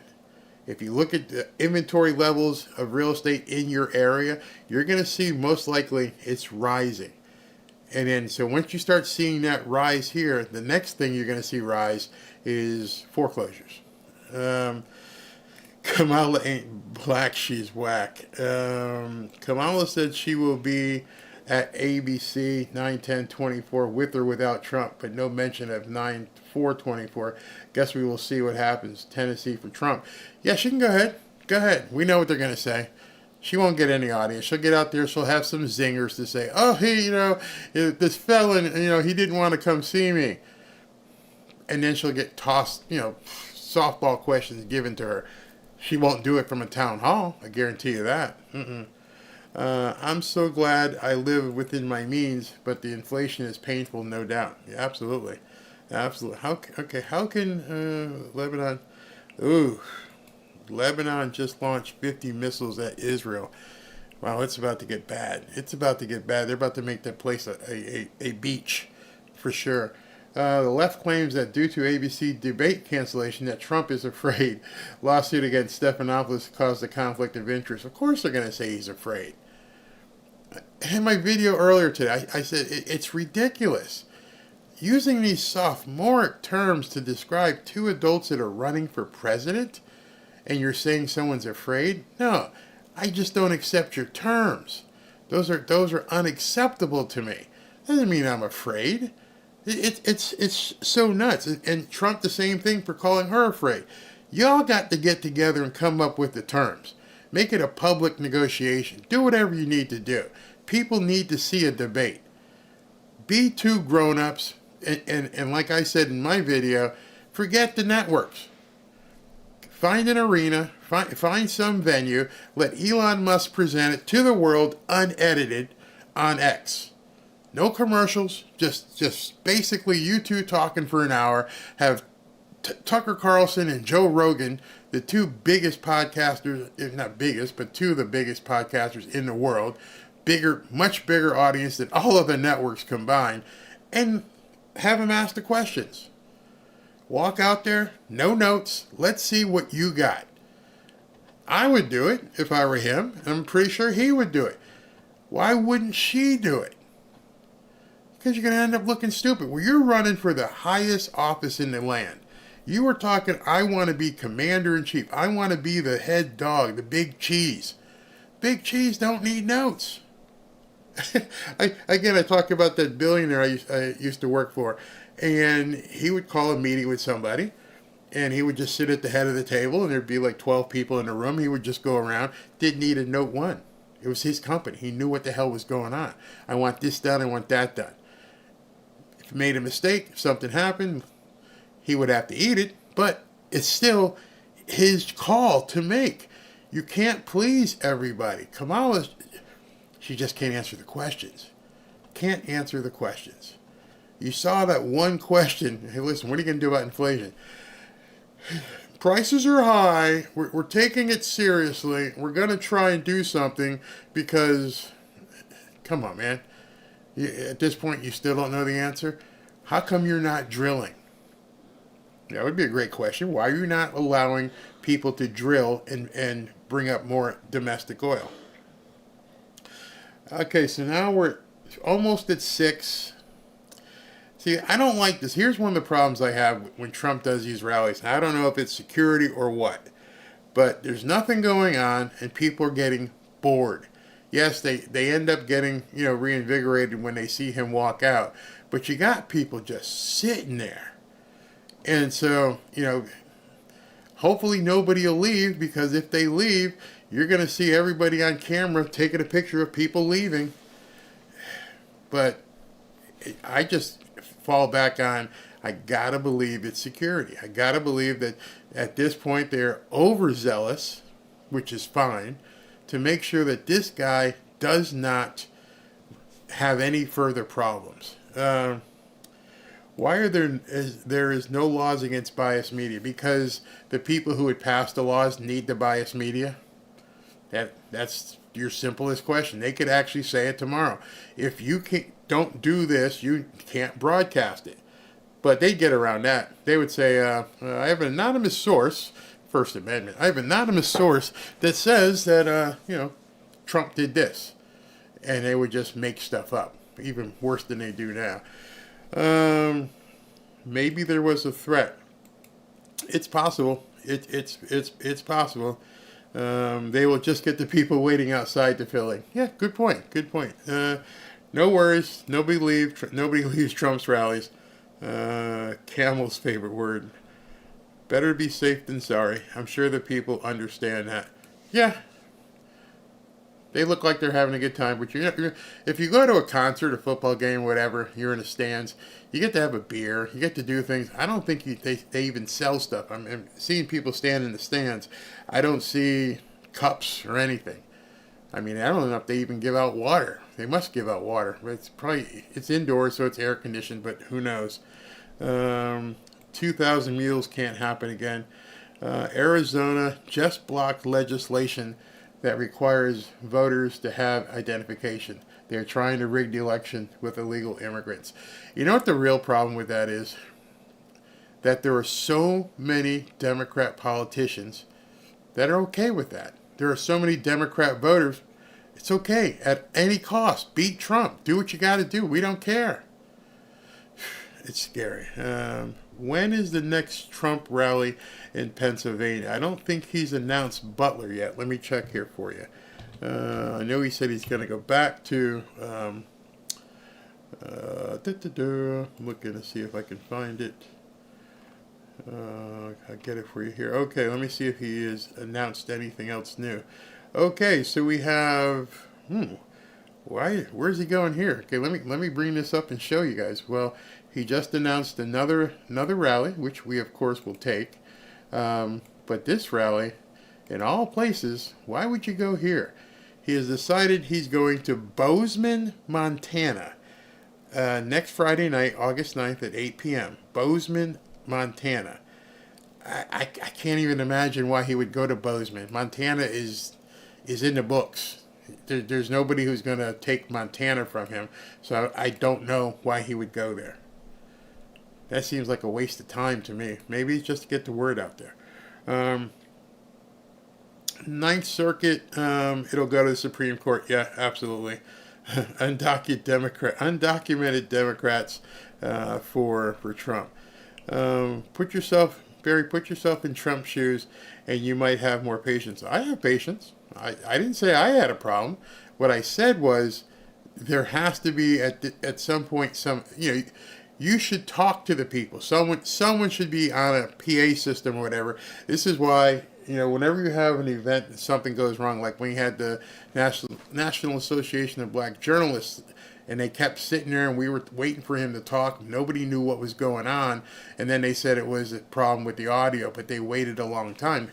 And I'm just saying, if I have, 12,000 people waiting to hear me, I would probably make some announcement and say, even if it's not true, I'm not going to come out there and say, we had a security threat and we got to sweep the...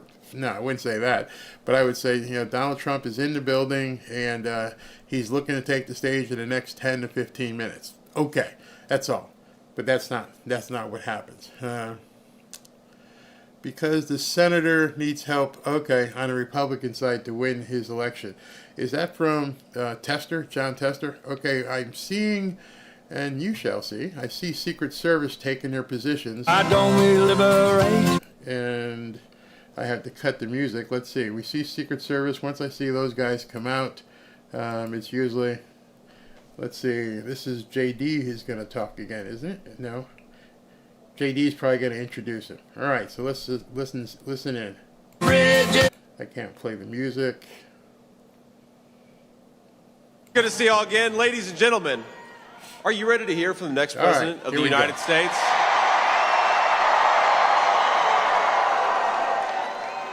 That wasn't quite loud enough. Are you ready to hear from the next president of the United States? Yes. Remember, 8 years ago, Donald Trump had everything: fame, fortune, family, friends. He gave up the easy life so that we could get our country back. He traded everything he had for unjust persecution, for slander and scorn from the fake news, all for this country, for you and me. They couldn't beat him politically, so they tried to bankrupt him. They failed at that, so they tried to impeach him. They failed at that, so they tried to put him in prison. They even tried to kill him. But as sure as the American flag still waves in our beautiful sky, Donald Trump still stands, ready to fight, ready to win, and ready to make America great again. Ladies and gentlemen, please welcome the once and future President of the United States, Donald J. Trump. All right, so they're playing the Lee Greenwood song right now. Okay, here he comes. Play the music. You aren't intentionally playing it. No, they... it's a shame because on Twitter, they don't do anything. They don't have a problem with it. But over here, yeah, they come for you. They come for you hard. There's the man. Let me go full screen so you guys can see him.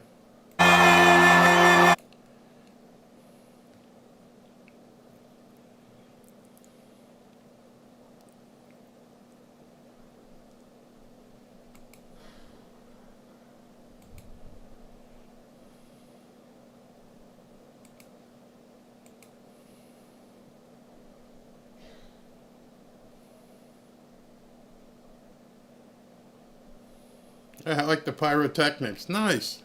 Bring up the smoke.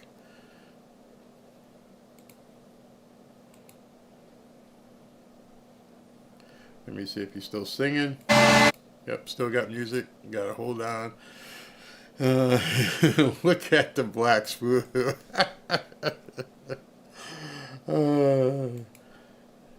Good, JD. All right, this might be time. Yep, still singing. Almost time here. When he walks up to the mic.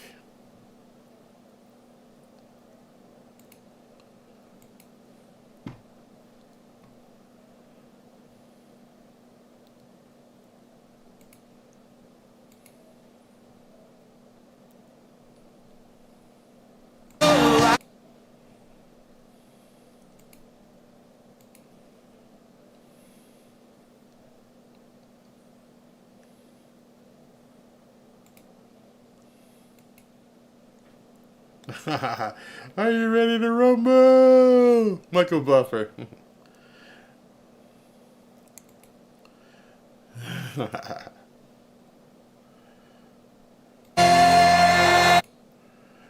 Okay, take to the mic and here we go. Well, thank you.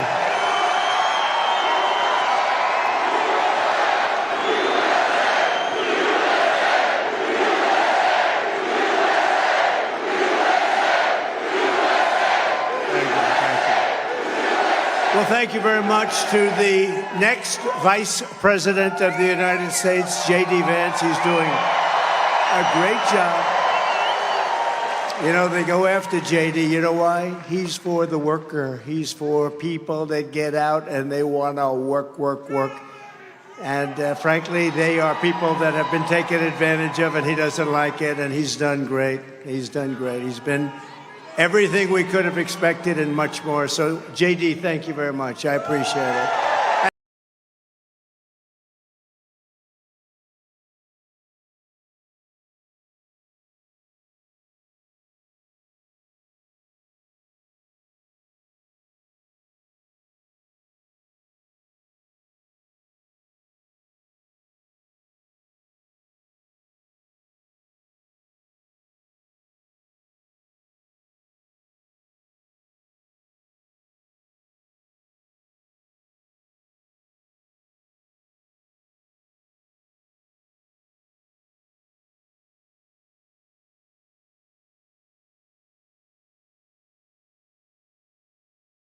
Great again.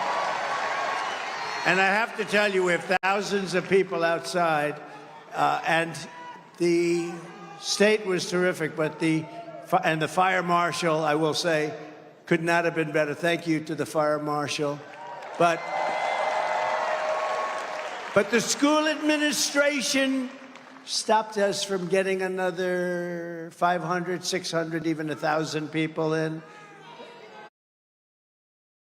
We're told no, and that was okay, but we could have fit another 600 people. So I don't know anything about the school. I don't know anything about this school, but they could have allowed more people. You got people standing outside. Look at all the people outside. They could have come in. They could have come in. So we're not happy. Hello out there. And then they actually pushed the people very far away from the building where we have beautiful cameras set up for the overflow crowds, the administration of the school. So I'm not sure if I'm going to be sending anybody to this school. I'm not happy about it. If they're going to stand in the way of admitting people to our rally, just imagine what they're going to do on Election Day. We're not going to let that happen. 94 days from now, we're going to win the great state of Georgia in an epic landslide.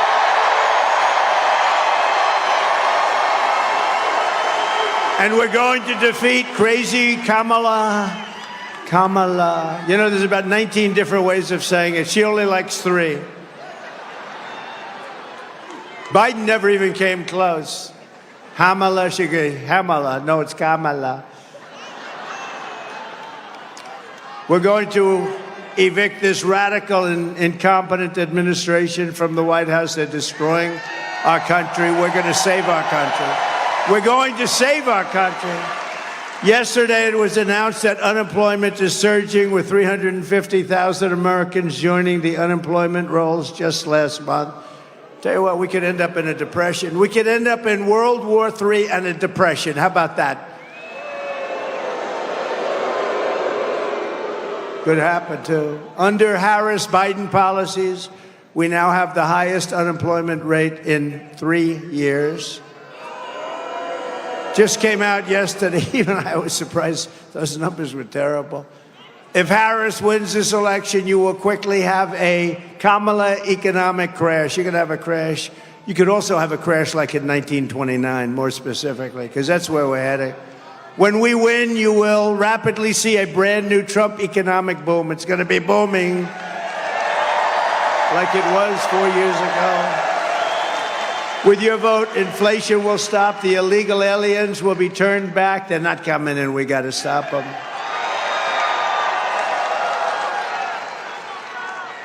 Did you see where she's now saying, oh, we had a very good border. Oh, great. They had the worst border in the history of the world. It's all misinformation. That's all they're good at, that and cheating on elections. They're very good at that.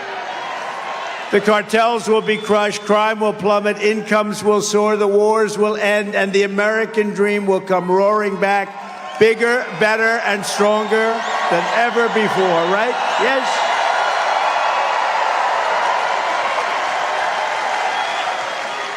Thank you. But with 4 more years of Kamala, the California socialist, you know, she destroyed San Francisco. Then she destroyed the whole state.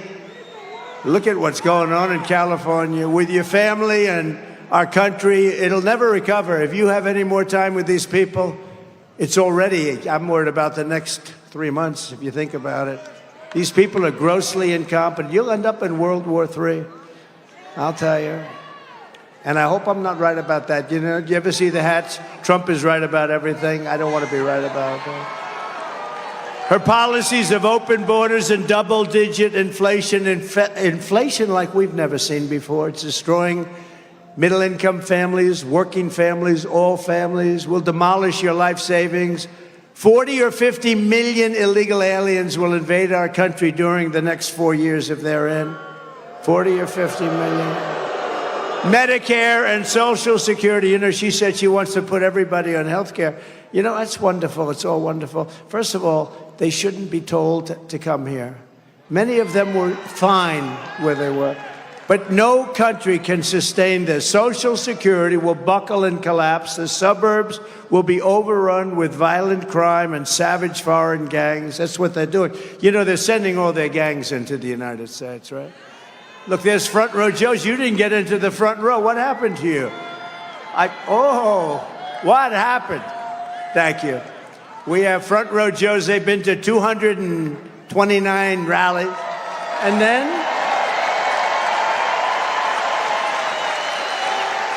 look at these people. I call them the beautiful ladies, and you're not allowed to say that anymore. It's the end of your political career. You say beautiful. You're barely allowed to say ladies, right? Because that could also be destructive. But they're beautiful, they're ladies, and they're great. And they've been to 216 rallies from North Carolina. They look great. Happily married. I got to talk to their husbands. I don't know. They're way over 200 rallies, and they're incredible people. Thank you very much, by the way. Thank you. Appreciate it. Together, we will stop Kamala Harris's nation-wrecking. I'll tell you what, when you see what she's done to our nation, she's wrecking our nation. The radicalism will take back our country from the worst administration in American history. Biden was the worst president in the history of our country. She's acknowledged to be the worst vice president in the history of our country. She doesn't have a clue. You know, if she doesn't have a teleprompter, she can't even speak. Did you see her the other night? They put a camera in her face. She can't even talk. We just went through 4 years. Let's not go through another 4 years. Can't talk.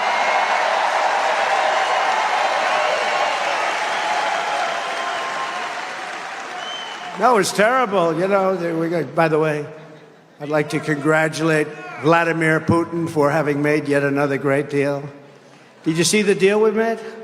Now, look, we want to get people in. You know, we got 59 hostages. I never paid anything. They released some of the greatest killers anywhere in the world, some of the most evil killers they got, and we got our people back. But, boy, we make some horrible, horrible deals, and it's nice to say we got them back, but does that set a bad precedent, Bert, right? Does that set a bad precedent, Bert? Harris has the most ultra-left-wing agenda of any presidential candidate ever in history. There's never been anybody like this. She is considered more left-wing than crazy Bernie Sanders. Look at her. She's worse than Bernie. And she happens to be really a low IQ individual. She really does. She has a very low IQ. We don't need a low IQ. President Xi of China said, oh, good, we have another one, a low IQ individual. They love dealing with low IQ. They love dealing with low IQ people, and they got him here, I'll tell you. We got them all. She is terrible. She's worse than he. I think she's worse than him. By the way, they really took it away from the guy, right? I don't feel sorry for him because he's a bad guy. You know, he's weaponized the whole thing, and nobody's ever done that in this country. But he's a bad guy. But people feel sorry for him. They did a coup. He just doesn't know it. But actually, he does know it. You know that. They said, Joe, you got 14 million votes. It's yours, but you're going to give it up. You're going to give it up right now, Joe. You're giving it up right now. No, I'm not.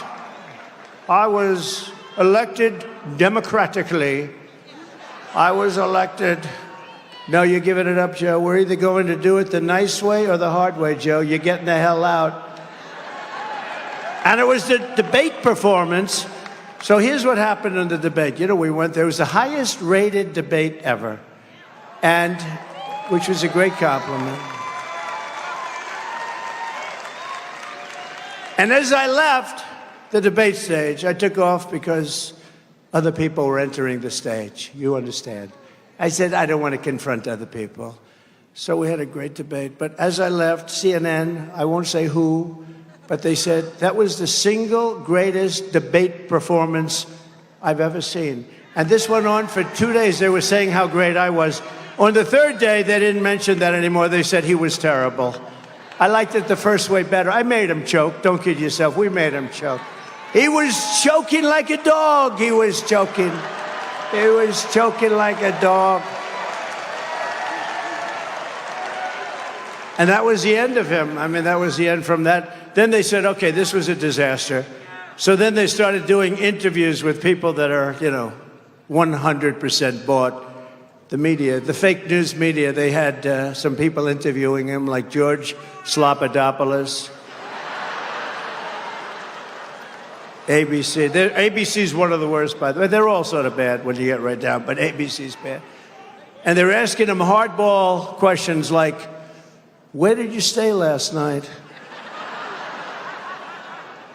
Did you think you did well in the debate, even though you could? Did you ever see a guy in the debate, they give you like 2 minutes to answer, and you want to use up, you got so much fertility in there, you want to use up every second, and he'd answer a question. You have 92 seconds left. And I kept saying, I'll take them. And he said, you have 92 seconds left. He goes, this is not what he wanted.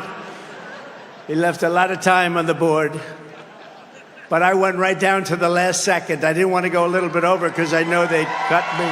They would have cut me. But they were very fair, actually, CNN, shockingly, honestly. They were very fair. They want to do another one. We're doing one with Fox if she shows up. I don't think she's going to show up. She can't talk. She can read a teleprompter. I'd give her about a 6 on a scale of 10, 6. For talking, I'd give her less than a 1. We need people that can talk. Kamala pledged to give free taxpayer-funded health care to all illegal aliens. How do you like that idea? Which will destroy Social Security. She called for the abolition of ICE. Listen, ICE. I don't want to interrupt I know you. some people here. 2 of them are really tough guys. They're fighters. They're vicious people. They're good, tough people. They don't want to work for ICE. ICE will go into a pack of MS-13 killers and thugs. And for about 2 minutes, you just see fists flying back and forth, and then they stand up and they win, and they grab them, they throw them in a paddy wagon, they get them the hell out of the country. And she's calling them the equivalent of KKK, okay? And she loves deadly sanctuary cities. By the way, all of the things you're hearing now, she's now denying. But, the one good thing about the internet, you press a button and you got it. Although they are trying to delete everything. Yeah, they are. They changed the picture of me from a couple of weeks ago, and they really radicalized it. They changed it, using AI. They changed it. They had all the people on the stage who were angry, and they were smart and sharp and very brave, and they had them all big smiles on their face. Can you believe that? They put the agents, who I have to tell you, say what you want, those people were brave. They were running to me, and the bullets were flying. The Secret Service, they were very brave. They were very brave, I can say. They were very brave. They were running at me, and they knew the bullets were going right over my head. At that point, the first one was not a good situation. Not a good situation. That was really something incredible. That was from God. That was from God. Because the chances, that was from God. For all of you non-believers, that one was for God, right? Boom. That was a close one. But I just want to say, while I'm here, though, they were very brave. They pounced on me. They pounced on me, and I heard those things whizzing over me. They were whizzing, and I have to say that because, you know, people take abuse, and there were mistakes made. There were mistakes made, pretty bad ones. But the bravery of that moment was incredible. And also that the sniper, the Secret Service, who's a phenomenal, talented shooter, one bullet from hundreds of yards away, if he doesn't hit his target, and he hit his target, boom. But from hundreds if he doesn't hit the target, then you have Corey and a lot of other people that are dead. Corey was great. Two other great gentlemen, warriors, great Trump people. We love them. And they're really, we thought they were going to be gone too. The doctors were incredible. They did a great job, an unbelievable job. But if that sniper, and he had 5 seconds to think. He did not know about it beforehand, by the way. He had 5 seconds. He saw the flash, and he knew what that was. And within 5 seconds, he got off his shot. One bullet, think of it, one bullet. And that was the end. Otherwise, you would have had many people dead. He did a hell of a job. And that was from a very far distance. That was from basically about triple the distance. It was a much longer shot. So we want to thank him, and we want to thank all of the people in Secret Service for their bravery, because they were very brave. I mean, this was a bad thing. Very brave. He's being very But she refuses to even say the words illegal alien or radical Islamic terrorist. She says nope. And the main thing, think of this, she wants to let mass amnesty and citizenship. She wants all illegals to have mass amnesty. Everybody can. Even criminals, because many of them that are coming in are from prisons and jails and mental institutions, insane asylums. They hate when I use Dr. Hannibal Lecter as the late, great Hannibal Lecter. Oh, they go, look at all the media back there. Look at all the fake news. That's a lot of fake news. That's a lot of fake news, Bert. But she doesn't want to get involved. Look, here's a story. When a politician says something young in life, that's where they are. That's what they believe in. Defund the police. All the things that she said, that's where she would go if she ever got the chance. She's never going to get the chance. Our country will be destroyed. She's worse than Biden. She's worse than Bernie Sanders. She's Bernie Sanders, but not as smart. That's the way I view her. I said she's a dumb version of Bernie Sanders, and actually further left than him. She supports mandatory gun confiscation. I'm sure you wouldn't mind that. Would anybody mind if they came into your house and took away your gun or your guns? Oh, I'm shocked. I'm shocked to hear that. She's for taking away all of your guns. The problem is they won't take them away from the bad guy. The bad guy's not giving up the guns. The good guys are going to, oh, well, yes, ma'am, here's my gun, thank you. Now you're totally defenseless in your house. No, you can't do that. She said that a 70 to 80% tax hike is, quote, a bold idea that should be discussed. Oh, that's nice. She co-sponsored the $100 trillion Green New Scam. She wants to abolish all oil and coal and natural gas. We want to work on wind. We want to have wind blowing. She vowed to ban fracking. She wants the government to stop people from eating red meat. She wants to get rid of your cows. No more cows. No more cows. Oh, it's serious. You know, in Europe, you smile and you think about it. But in Europe, they're sort of doing it. They don't want any cattle. She wants to get rid of gas-powered cars and replace them with all electric. They don't go far. They cost too much. They're all made in China. Other than that, they're fantastic. And I'm for electric cars. I have to be, because Elon endorsed me very strongly, Elon. So I have no choice. But he knows. No, I am for them. I'm for them for a small slice is a slice. But you want to have gas-propelled cars. You want to have hybrids. You want to have every kind of a car imaginable. They want to go all electric. And there's no way you can ever load them up. They call them loading them. You can't load them. We're going to have to spend $9 trillion in the Middle West. You saw they built chargers. Now, a charger is a gas pump with electricity come through it. Is that good? So it's like for 8 chargers, they spent $9 billion. Is that a good deal? So at that rate, it would be $10 trillion to charge up the country. The whole thing is crazy, right? Mr. Preacher? She wants to get rid of 2 very special words to me. And I came up with this because I noticed when you went into stores, I used to go into stores. Now I wouldn't want to go into stores because they have everything under lock and key. You ever see they have bars up, they have glass up. I don't know how you can do business like that. I'd like to buy a toothpaste, please. Oh, wait till the clerk comes. 25 minutes. They open this heavy glass armored door.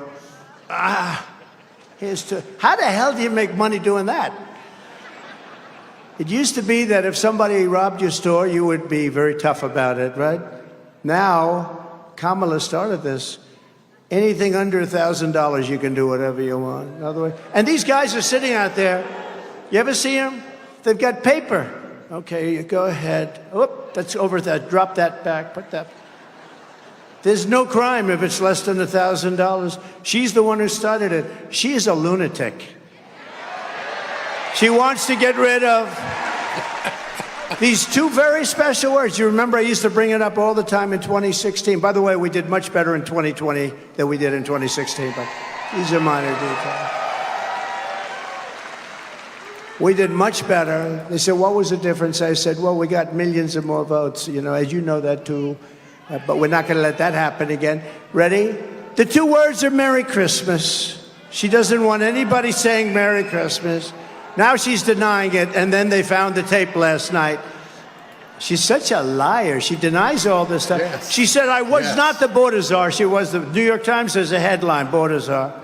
She was the border czar. She was the worst border czar. She was the worst czar in history. Kamala's radical ideas belong in a San Francisco commune filled with far-left freaks. But they do not belong in the White House. They do not belong in the United States of America. This November, Georgia is going to tell Kamala that we will not let her turn America into a communist country. Remember I used to say, we will never be a socialist country. Well, I was right. They skipped socialism.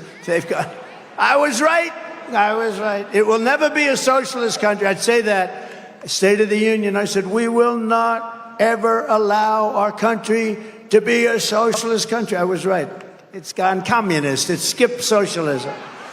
It never stopped. The train never stopped at the socialism world. The world of socialism, not a good one, but the world of communism is many times worse.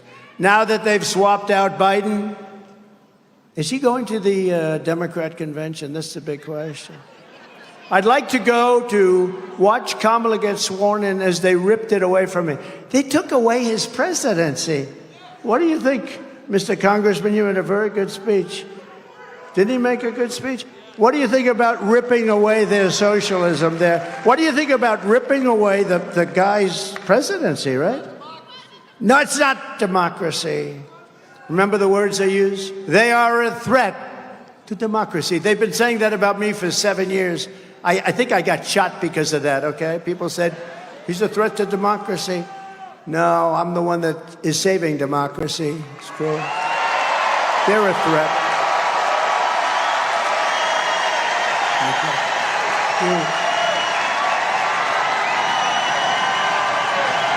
Thank you.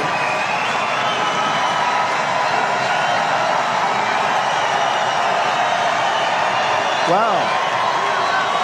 That's nice. Thank you, Marjorie. No, we're saving democracy. Wow. I'm going to use that more often. I've never used that before. I'm always hitting them. I should say instead, I'm going to save democracy and get a nice big applause. It is true, though, certain phrases get amazing response, like, I will keep men out of women's sports. Now you find out I'm right. I used to use the barbells. I thought, now all you have to do is look at the boxers. This young girl from Italy, a champion boxer, she got hit so hard she didn't know what the hell hit her. It's a person that transitioned. He was a good male boxer. Yeah, he was a good male boxer. And she didn't even go down. He hit her with 2 jabs, and she said, I'm out. How crazy is it? The weightlifters are great, though, because they put a quarter of an ounce here, a quarter of an ounce here. And she goes, by the way, First Lady of the United States hates when I do this. She says, it's so damn unpresidential. I said, but the people like it. Right, Marjorie? She doesn't like it. She's a very elegant woman. She doesn't like it. Should I do it, Marjorie? Yeah. So, no, our First Lady, she said, you know, your speech was great, but this weightlifting thing is so unelegant.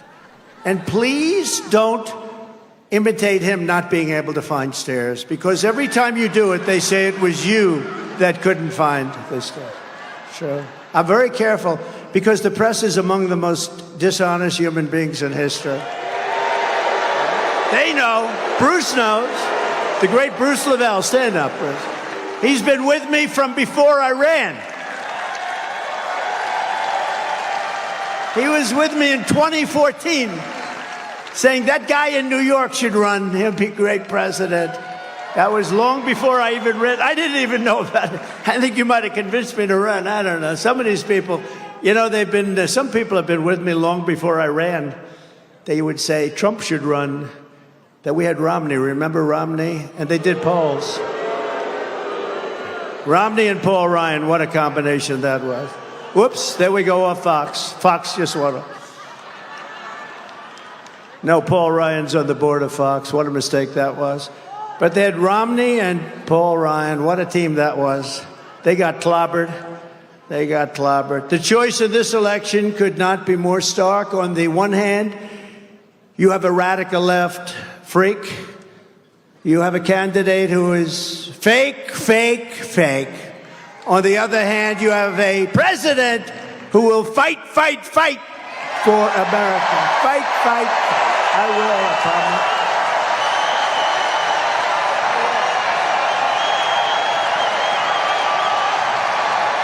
I will.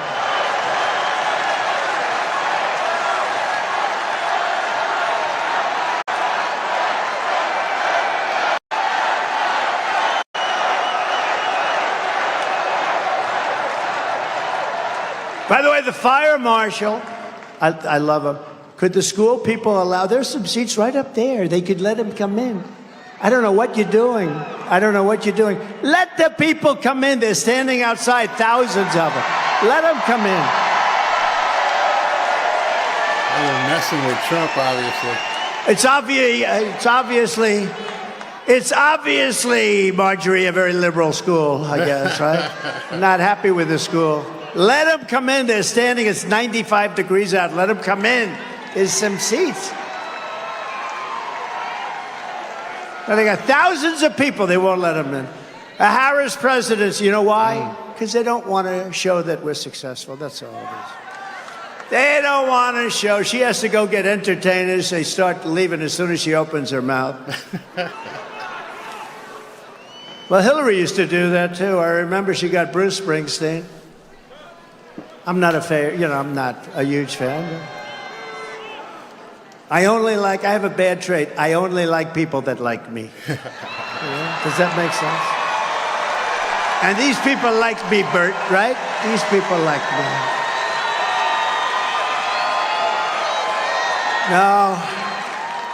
No, Hillary used to do it all the time. She got the idea from Hillary. Hillary got Bruce Springsteen, I'll never forget.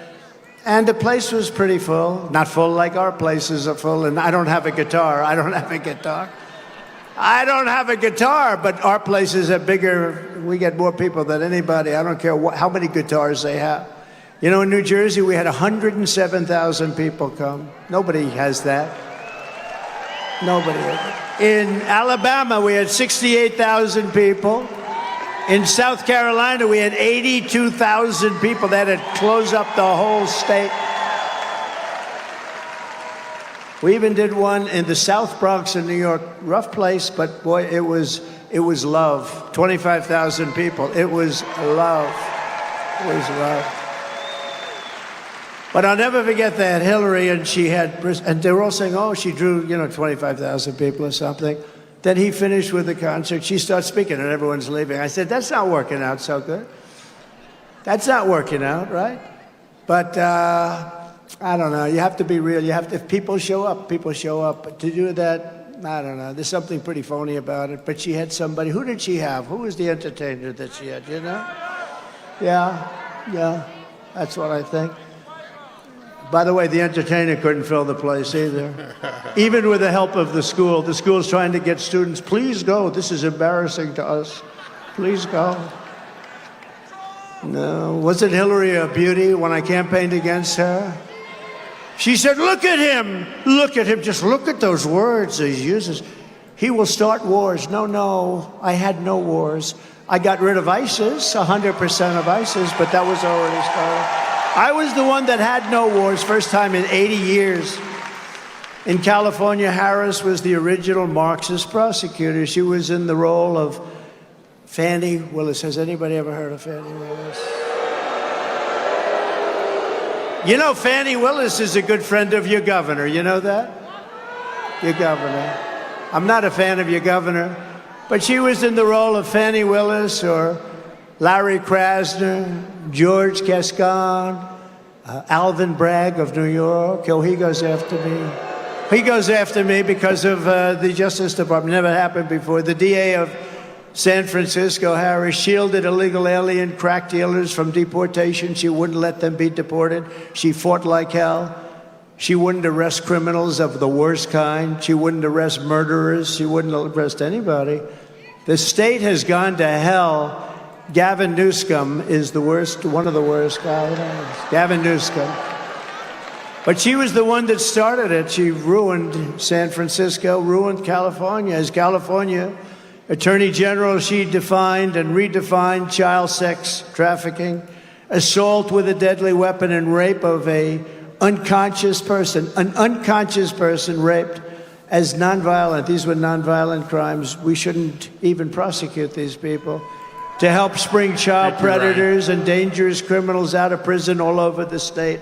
And during the left-wing riots of 2020, you saw that, she urged her followers to donate to bail rapists and murderers out of jail while saying that the violent mobs should not stop. They should not stop. She said she was endorsing to fund the police, and she said, violent mobs, let the violent mobs keep going.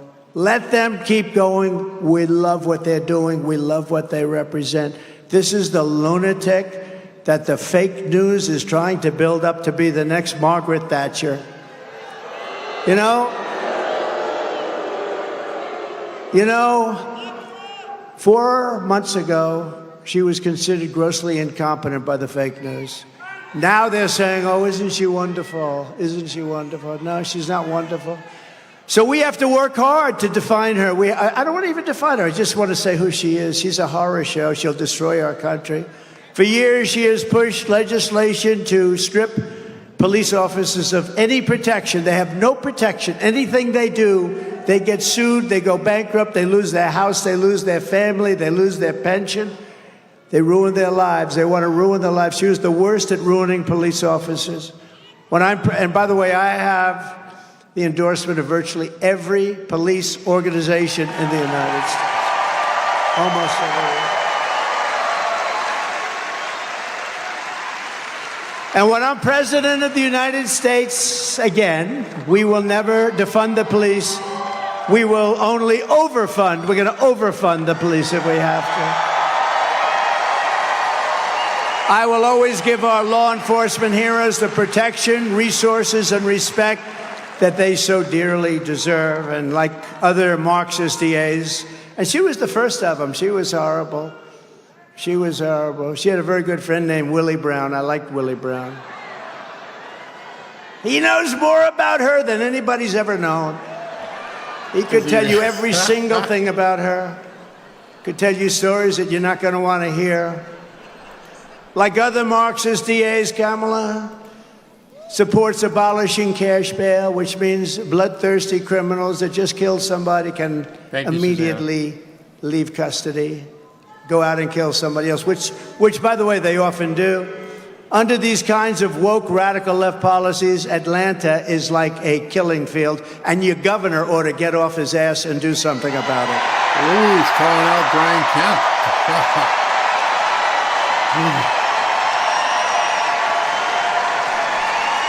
Calling out Brian Kemp. He deserves it.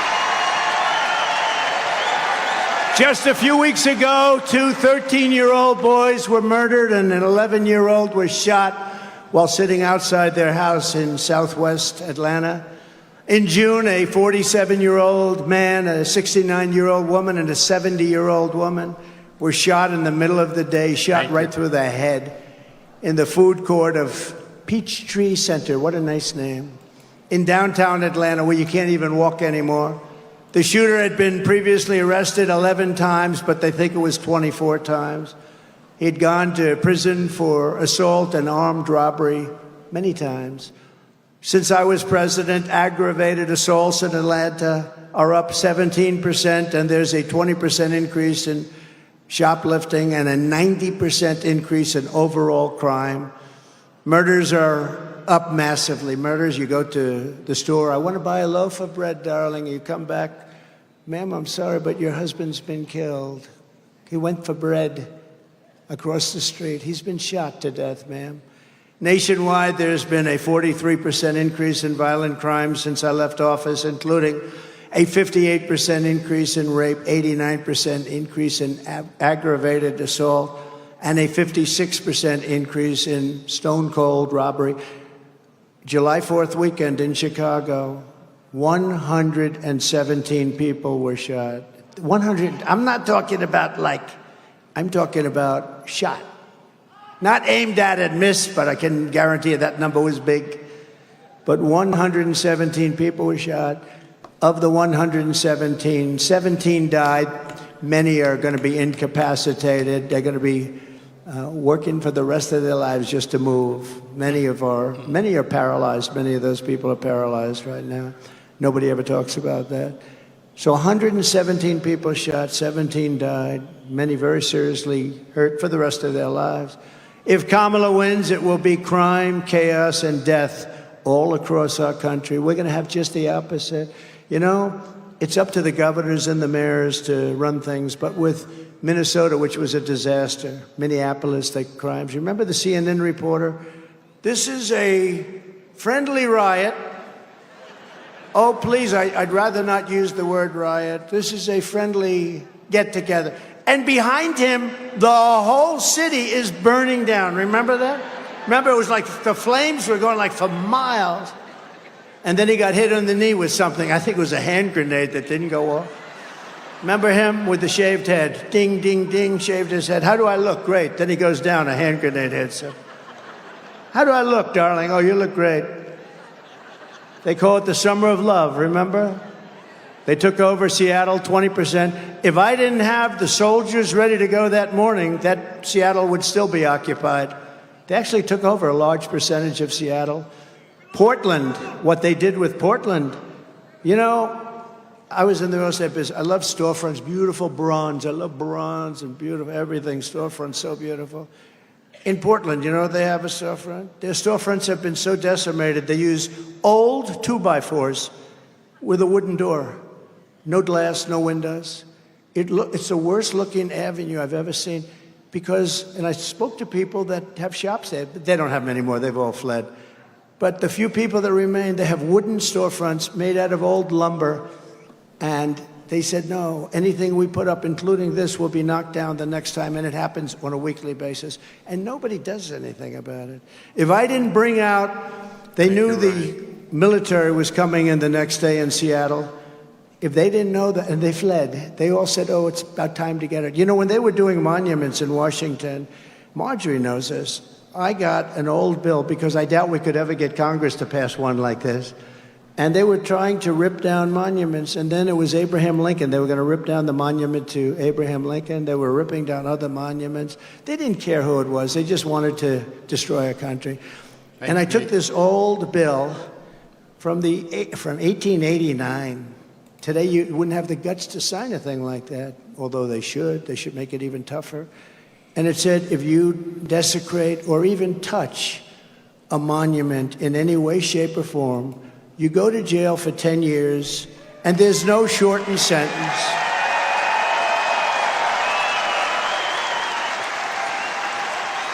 There's no shortened sentence. There's no, like, you get 9 years off for good behavior. No, it's 10 years, and you're not allowed to even do that. No judge is allowed to do it.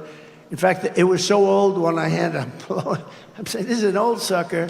This thing is old. But I reinstituted it. It was so severe, frankly, that they didn't use it. And then I had a press conference, remember, and I announced anybody, and people were, doing lassos of those gorgeous horses and all the things up there. And yet you saw it the other day. They were doing it again in Washington, D.C. with spray paint into limestone and granite. The limestone, it's a very porous stone. I was very good at this. I was a builder, as you may have heard.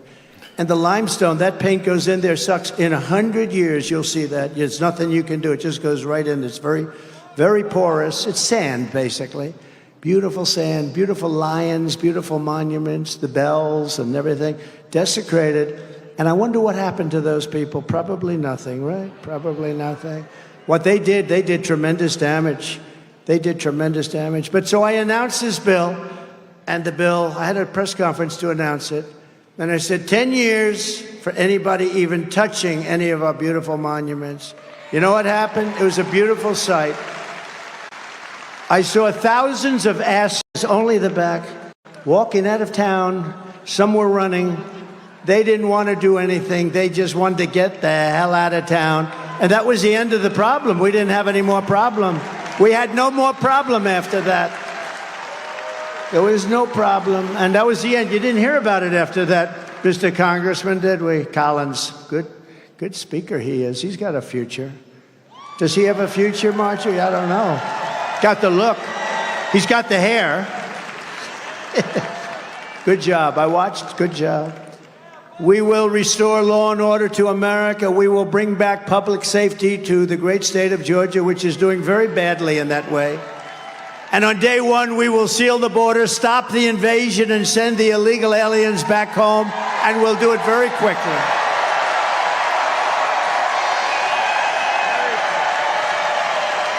Right? For 3.5 years, Border Czar Harris, and again, she refuses to acknowledge that she was the border czar. She was the worst manager we've ever had, ever. And by the way, all of the people in charge of the border, they've all endorsed me. They said he was the greatest president we've ever had. Tom Homan, Brandon Judd, all of those guys, they've all endorsed me. And they said, she's the worst. I mean, it's hard for them to say that, but, they said there's never been anybody so incompetent. For 3.5 years, Border Czar Harris has allowed terrorists and criminals to pour across our wide-open border. And now she's denying it. You can't fall for it. Disinformation. Deny for a year. We'd never done. Nothing happened. We were great. We were so tough. And some people will start to believe it, They used the word brainwash. Did you ever hear the word brainwash? Mitt Romney's father used that word. It wasn't good when he used that word. It destroyed his career. But they were brainwashed. Some people they hear it over and over again. How bad they were, and they say how great a job they did. They did great, they did great. They say it again and again, and all of a sudden people, and don't forget, it's not their main thing.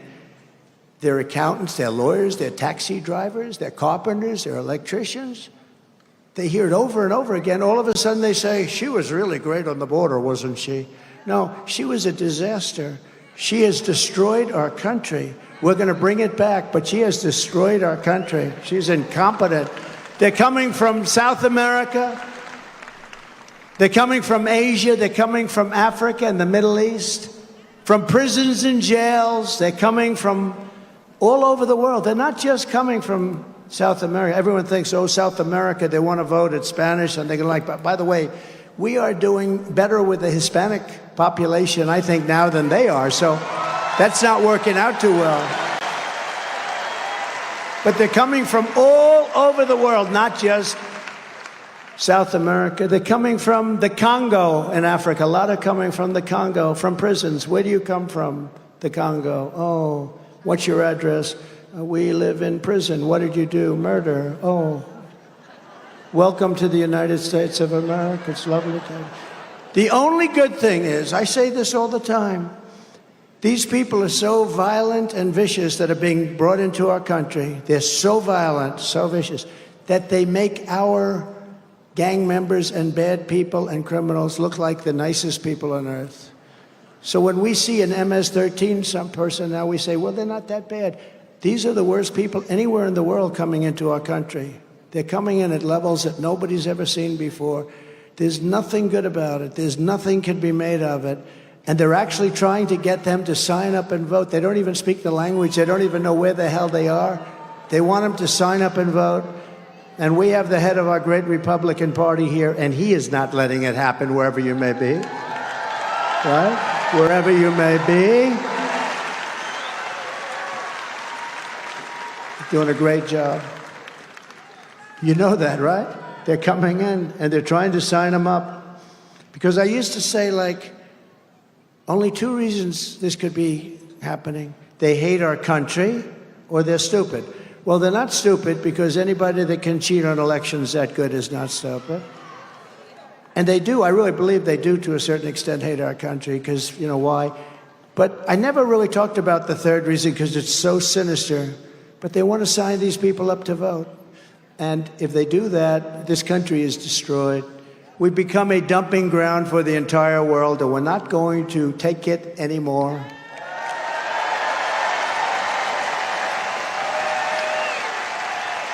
Just a few months ago, right here in your state, I met with the devastated family, what a beautiful family, of Laken Riley, the brilliant 22-year-old nursing student, topper of her class, who was out for a jog on the campus of the University of Georgia when she was assaulted, beaten, and horrifically killed.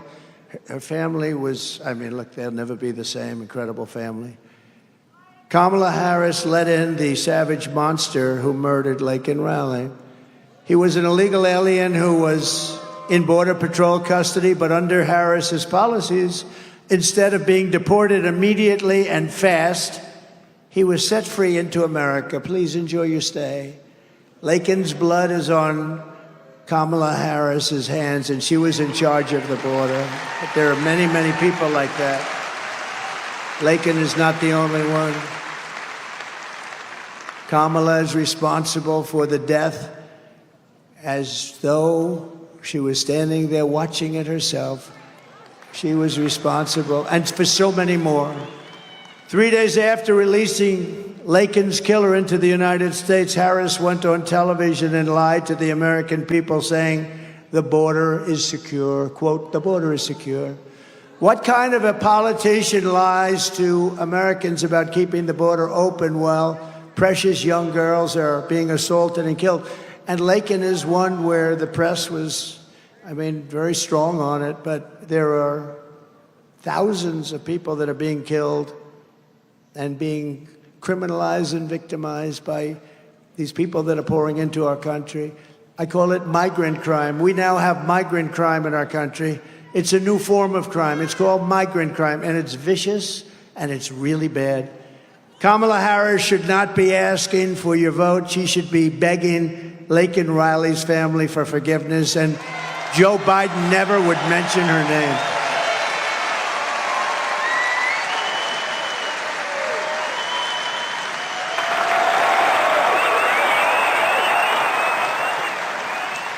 You remember when Biden wouldn't mention her name, then all of a sudden, because Laken was really, I mean, that was a big deal. That was a very horrible, just horrific.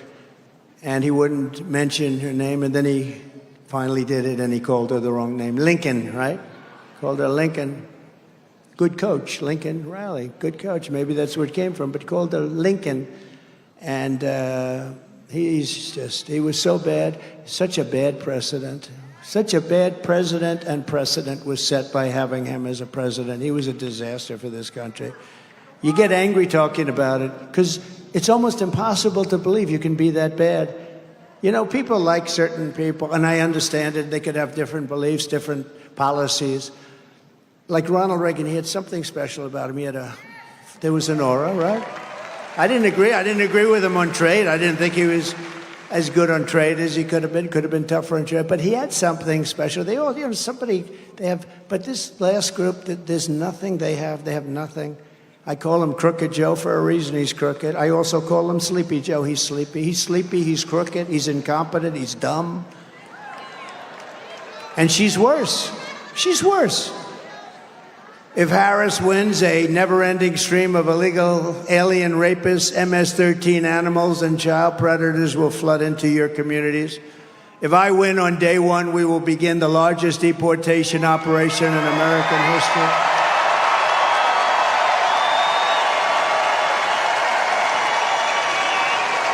Have no choice. We have no choice. No country can sustain this.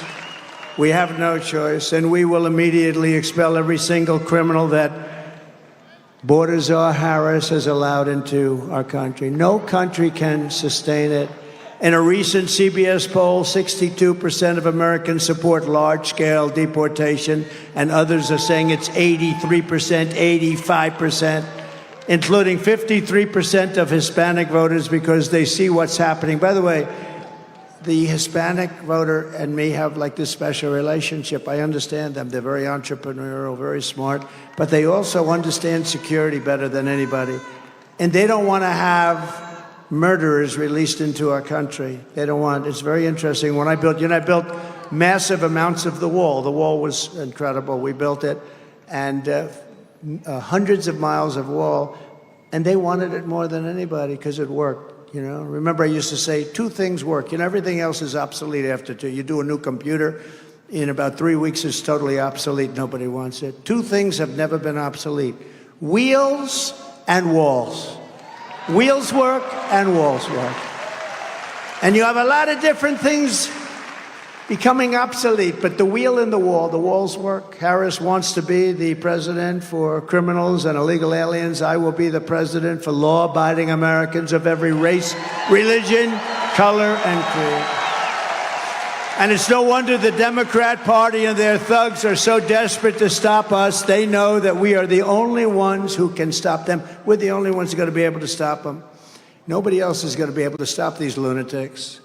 All of their persecution of me is only happening because I am running for president and leading very big in all of the polls. If I wasn't running for president, I could be vacationing next to one of the many beautiful oceans of the world as the waves come in. Beautiful, but it's boring. I'd rather be with you, figuring out this mess that we've gotten ourselves into.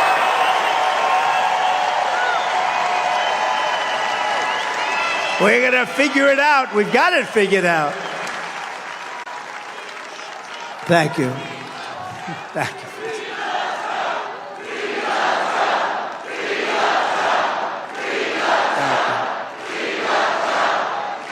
You don't hear that at a Kamala Thank you, rally. Now we have two things we have to do. We have to vote, and we have to make sure that we stop them from cheating, because they cheat like dogs. I don't know if you've heard, but the Georgia State Election Board is in a very positive way. This is a very positive thing, Marjorie. They're on fire. They're doing a great job. 3 members: Janice Johnson, Rick Jeffries, and Janelle King. 3 people are all pit bulls fighting for honesty, transparency, and victory. They're fighting. Are they here? Where are they? Where are they? Where are they? Thank you. What a job. Thank you. Thank you. Wow. But we have a couple of other members that aren't so good. We have some that aren't so good, but these three are really doing the job because they don't want to see this happen. That will destroy our country. They just passed a rule for Georgia elections requiring that 3 people at each precinct independently count the total number of ballots before certification. Who could be against that? Who could be against it? Thank you, Janice, very much. That's really amazing. Thank you all. Thank you all. Those are great people. I'd say brave, but I mean, to you, it's like that you got to do what you have to do, right? It's not like a question of brave. They said I was brave 2 weeks ago. I had to do what I had to do. It's not like brave, right? It's just we do the right thing. Go. Thank you. My courage was contagious. Well, your courage is contagious, too. Thank you. Thank you.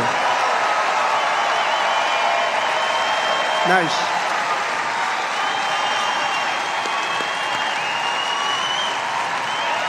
It's amazing. People want it. That's what they want.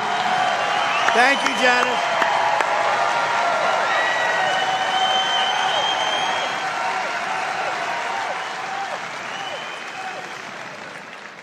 That's great. And those 3 people are incredible. Let me give you the bad news. It's that for whatever reason, Brad Raffensperger and Brian Kemp, Raffensperger and Brian Kemp, your governor, who I got elected, by the way. If it wasn't for me, he would not be your governor. I think everybody knows that. He's a very disloyal person, isn't he? Very disloyal. But these 2 are doing everything possible. Plus, your attorney general would like to see him show up and do something. But, I mean, look at the love and adulation and applause. Because this is like a poll. This is like a poll. We have thousands of people. That's better than going out and paying $500,000 to have some pollster go out and poll 212 people. Look at this. Look at the love they have for Janice. That's what people want. They want to have honest elections and they want to have strong borders. You know? Very simple. Thanks, Brian. But your governor, Kemp, and Raffensperger are doing everything possible to make 2024 difficult for Republicans to win. What are they doing? I don't know. They got something in mind, you know. They got a little something in mind. Kemp is very bad for the Republican Party. He wouldn't do anything. You know, we have Burt Jones over here. We have Burt Jones. All he wanted in the Senate was to have a special resolution passed, and it was all done. Every senator wanted it. Every Republican wanted it. And we have Senator Beach here someplace, too. Where is Senator Beach? Oh, I can't forget him. We can't forget him. A warrior, you know that, and many others in this group. But all they wanted was to have just a special. We want to go over the election. We want to look because there's too many things. And the governor wouldn't sign it. And I knew he would because I got him elected. I sent a young guy over to his office. Would you please have him sign this? And the kid came back. He said, sir, he won't sign. Of course he will. I got him elected. Give me a break. Of course he will. No, he wouldn't. And then I said, well, go back over. Tell him it's for me. It's a good thing, not a bad thing. They want to look into possible election fraud. Wouldn't you say, Senator, that's a good thing, right? They want to look into election fraud. It comes back, sir, I said it was for you. This was a few years later, after I won him the election. Don't forget, I endorsed him, and you had a very good man, Casey Cagle, your lieutenant governor. He was going to win easily. And David Perdue, where's David? I love David, but that was his only mistake. He said, sir, would you endorse a friend of mine, Brian Kemp? I said, who's Brian Kemp? He said, he's a friend of mine, sir. And Sonny came too. This was probably the only mistake of David's life. That was a beauty, David. Thanks, David, I appreciate it. And I endorsed this guy. He was like way down on the list. He was doing terribly. And he immediately, you know, my endorsement means a lot, and I'm very careful with it. And I endorsed him, and he won in a landslide. And then he said, I can't beat Stacey Abrams. I can't beat her. She's going to be too tough. And she felt that too, by the way. She still feels it. You know, she's constantly saying she won the election. She can say it, but I'm not allowed to say it. I'm not allowed to say it. And Michaela, I love you, Michaela. I'm in love with Michaela. Please explain that to Melania. Please explain that to our First Lady. You're fantastic. Now, you are a special person. But I endorsed him, and then she said, I can't beat Stacey Abrams. He said that, and his wife said it too. I said, well, you won the nomination, so let's do some big rallies. And I did them out at an airport, massive rallies, 55,000 and 52,000. There may have even been a third, I don't know. I remember 2 monster rallies. And I said, you're going to win? He said, I don't think so, sir. I said, no, you're going to win. I'm telling you. I can tell the vibe of the people. I'm like, I think, David, 287-0 in the last 12 months with endorsements. People respect my endorsement, and I respect them, and I love them. I love them. But so I did these 2 big rallies, and he won. He did win. He won by like 2%. And his wife looked at me and said, thank you, sir. We'll never, ever be able to repay you for what you did. You got my husband the nomination, and then we beat somebody who was unbeatable. You know, she was, in theory, unbeatable. She was the hottest politician in the country at the time. Democrat politician, I would say I was hotter because I was president. So I was hotter now. I'm only kidding, Marjorie. I'm only kidding. Although maybe I'm not kidding, actually. No, she was like the hottest, certainly the hottest Democrat politician in the country. And she was going wild for years. She's still going wild. She can't even believe it. But I got him by doing massive rallies. And I really worked hard. He's the most disloyal guy I think I've ever seen. But think of the wife. We can never repay you for what you've done, sir. We could have never won. And now she said 2 weeks ago that I will not endorse him because he hasn't earned my endorsement. I haven't earned her endorsement. I have nothing to do with her. Somewhere he went bad. And you know what? Your numbers in Georgia are very average. Your crime numbers, your economic numbers, all of your numbers, you're very average. You can do a lot better, and you'll do a lot better with a better governor. You can do a lot better, just so you understand. But I don't want her endorsement. I don't want his endorsement. I just want them to do their job for Georgia. And you know what?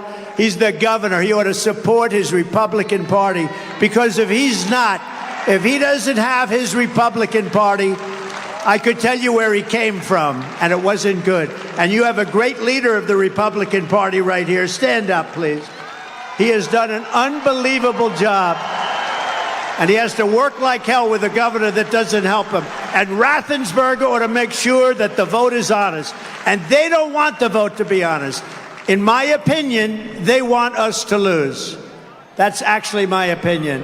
And we can't let that happen. Because if we lose Georgia, we lose the whole thing and our country goes to hell.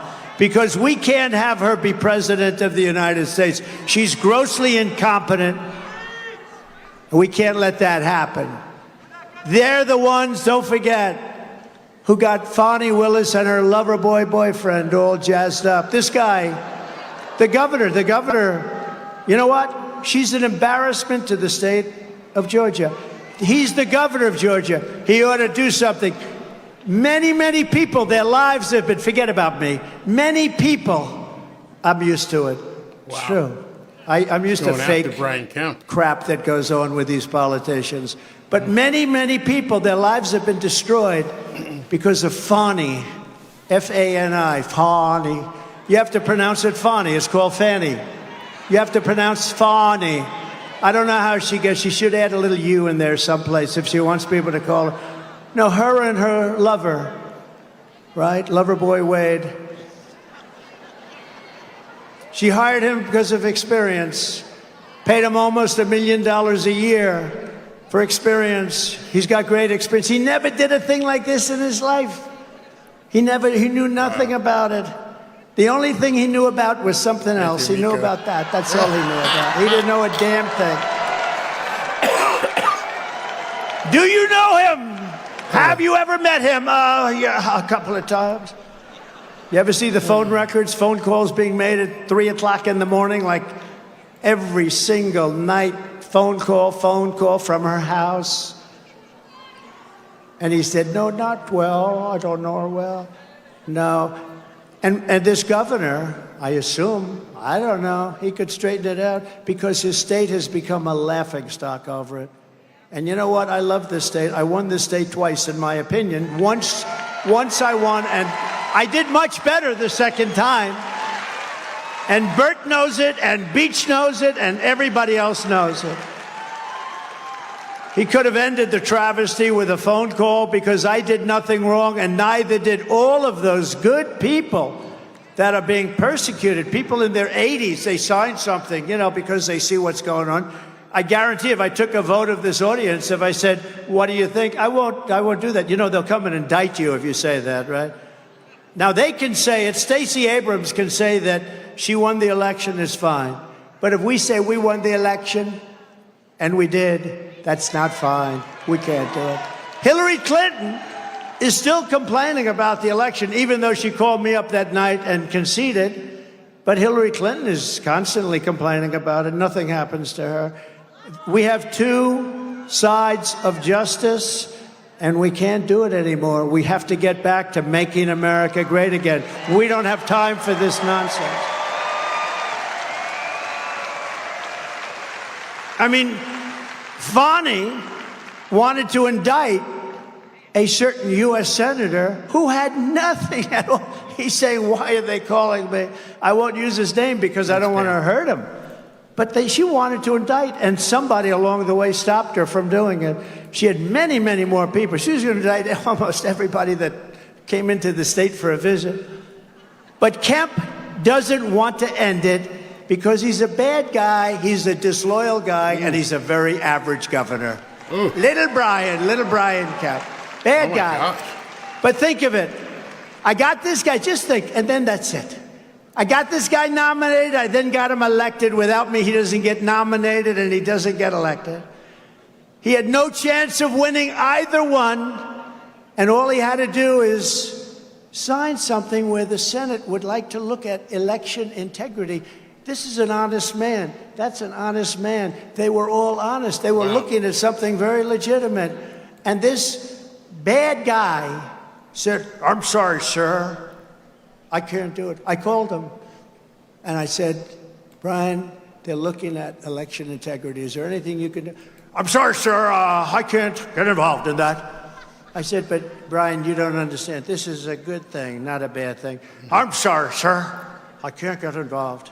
I've had you up to here, Brian. I've had you up to here. He's a bad guy, and he's not doing this country a good service. People are looking at Georgia with Fani and her lover and all of the other things, saying, what the hell is going on in Georgia?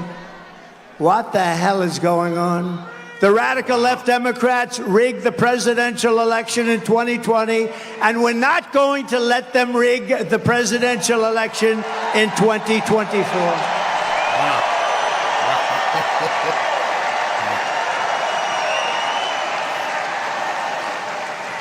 Every time the radical left Democrats, Marxists, communist fascists indict me, I consider it a great badge of honor. I do. Because I'm being indicted for you. You know, my father and mother are looking down. They were great people. They're saying, my son got indicted like 4 times. Al Capone didn't get indicted 4 times. He would kill you if he didn't like your look. If you looked at him in the slightly, that's a nice shirt.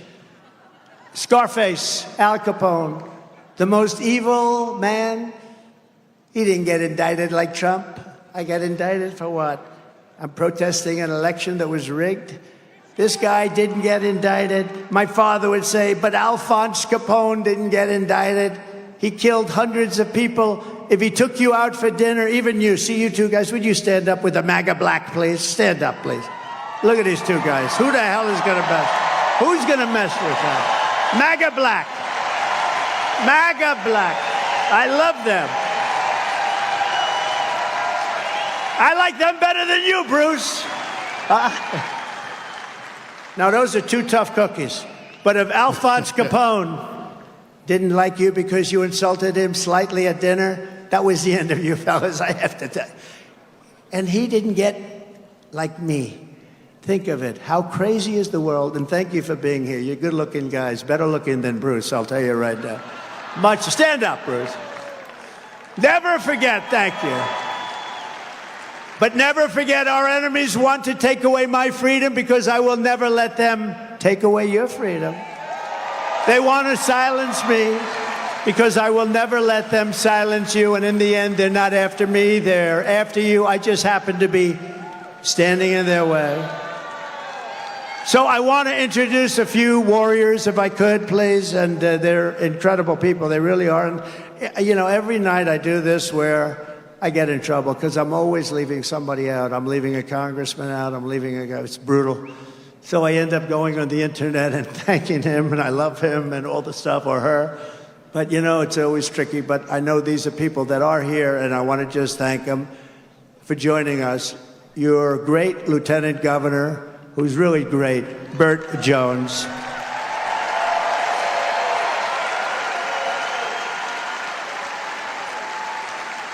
And his father is here. You know, his father's a legend he's a legend, literally, in Georgia, as an incredible politician. And then he left. He didn't lose. He left, and he went into business, and he's been tremendously successful. He really is a legend. His name is Bill Jones. Does anybody know Bill Jones? Bill? Where is Bill? Good. I saw him backstage. He's fantastic. Representative Mike Collins. Thank you, Mike. Thank you very much. Thank you, Mike. Thank you. Where is the preacher that was back there talking to me? Where is he? Huh? Because he went with your father. Oh, your father's smart. I always said that. Stays with those preachers. Rick Allen and Marjorie Taylor Greene. Thank you, Rick. Thanks, Rick. Great job, Rick. Thank you, Marjorie. You know, I've known Marjorie from the beginning, and she's an amazing political person. I don't like to say politician. She's beyond that. She's really loved and respected by so many people. And in Washington, when she calls, they get very nervous. Oh, please. She's fantastic. So I thank you both for being here. Appreciate it. And a future congressman, he'll be one of your best. He's been with me for 8 years. And, you know, he always wanted to be a congressman. Then his district opened up, and he said, "Do you think I could do it?" I said, "You have my complete and total endorsement." Brian Jack. Brian Jack. Great guy. He's going to be a great congressman. And it's what he wanted to be. And he's fantastic. You guys are going to love Brian, right, Marjorie? You're gonna. Also, we alluded to him and talked about him, but I'm going to talk about him very positively. He was really a great senator. He was a great man in so many different ways. He was respected more than anybody. I mean, everybody respected him in Washington. Very successful businessman that he ran for office, a little bit like the Trump schedule of events. But he was really a fantastic person in Washington, somebody that I was very close to, David Perdue. David, thank you.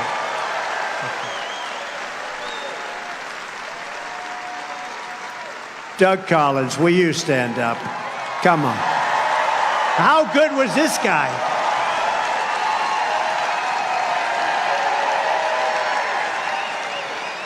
That's fantastic. See, I'm glad I spotted him. I would have been in big trouble if I didn't mention him. I'm glad. You know, they give me a few names. Who the hell writes these lists out? These people, somebody's getting me in big trouble. It wasn't that way when I had Brian Jack doing this, I'll tell you. I got lucky. And I see somebody that I know very well, one of the truly great members of the King, of the Martin Luther King family, one of the greats. Will you please stand up? I didn't see you. My friend from the beginning, I would have been in such trouble. If I didn't mention you, I would have been in big trouble. Thank you, darling. One of the truly great people. And been with us from the very beginning, I would say, right? Very beginning. Thank you, darling. Boy, am I glad I'm looking over this audience. I don't like this. I'm telling you, this would not have happened if Brian Jack were doing it, which he did for many years. Agriculture Commissioner who's done a fantastic job, Tyler Harper. Tyler, thank you very much. Fantastic. Thank you. And John King, Insurance and Safety Fire Commissioner. John, Thank you. Great job, John. Labor Commissioner Bruce Thompson. Bruce? Thank you, Bruce. Public Service Commissioners Bubba. I love Bubba McDonald. I love that name. I want to change my name. And Fitz Johnson. Thank you both. Thank you both. And Elvita. Good. They did have your name down, Elvita. I would have been in trouble if I didn't pick, but I picked it even with. And Richard Wood, Superintendent of Schools, who I hear does a great job. Richard, thank you. Thank you, Richard. Pastor Benny Tate of the Rock Springs Church. Benny, thank you. Bernie Carrick. Does anybody know Bernie Carrick? Where's Bernie? Stand up, Bernie. He's the cleanest man in this room. You know that. Bernie's a great guy. He was a great commissioner in New York. He's a fantastic man. A well-known local artist with a beautiful painting, Art Lanta. Where is Art? Oh, wow.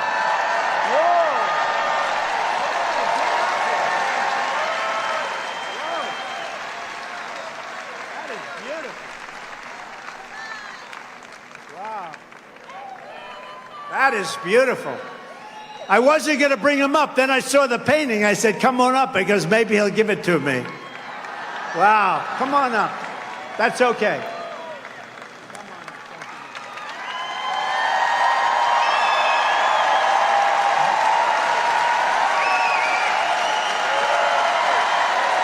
Oh, this is awesome. This is awesome. Wow.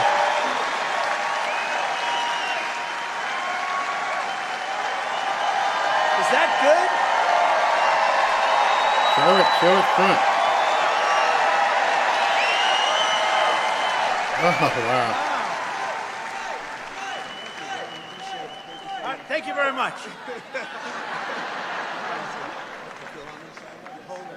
Wow, that's fantastic.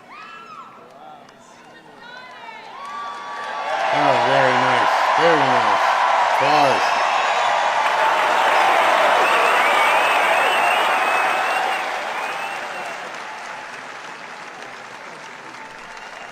Wow. Oh!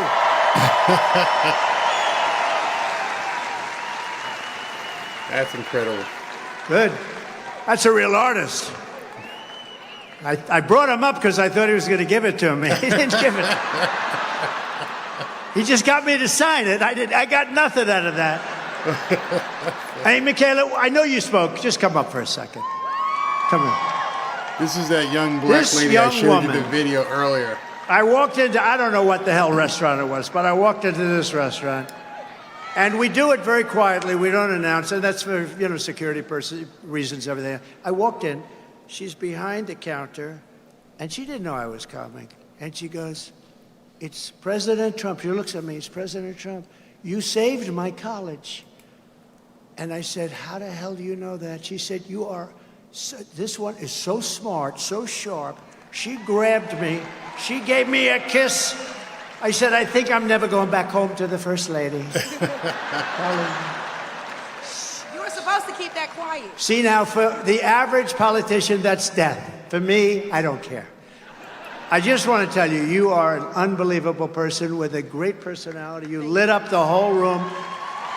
You lit up the whole room. I said, weeks later, I'd go, who is that person that was so incredible? She knew everything about me. She had no idea I was coming. She knew everything about me. And the historically black colleges and universities, I gave millions and millions, billions of dollars to. They kept coming back, and I said, why are you doing this? And we gave them long-term funding. And she knew that because she said her college, she loved her college. She said it was so great, right? You loved it. The illustrious CAU. Yeah, that's right. She loved her college, and she said, you saved my college. What was your college? Tell them. The illustrious Clark Atlanta University.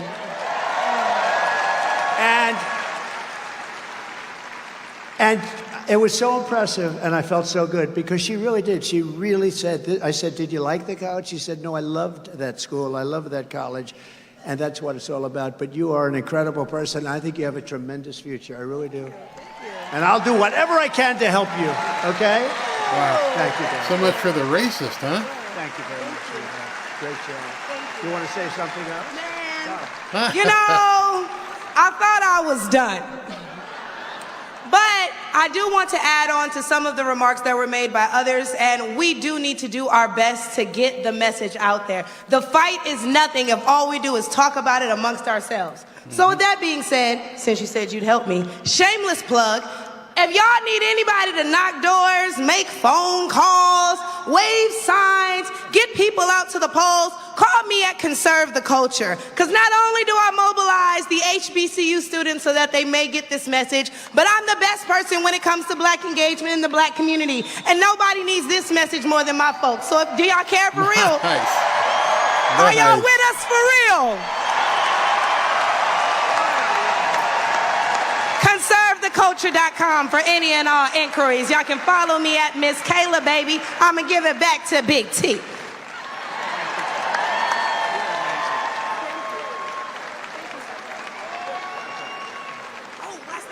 And last thing, make sure you guys tune in to my podcast dropping soon on the Patriots Prayer Network.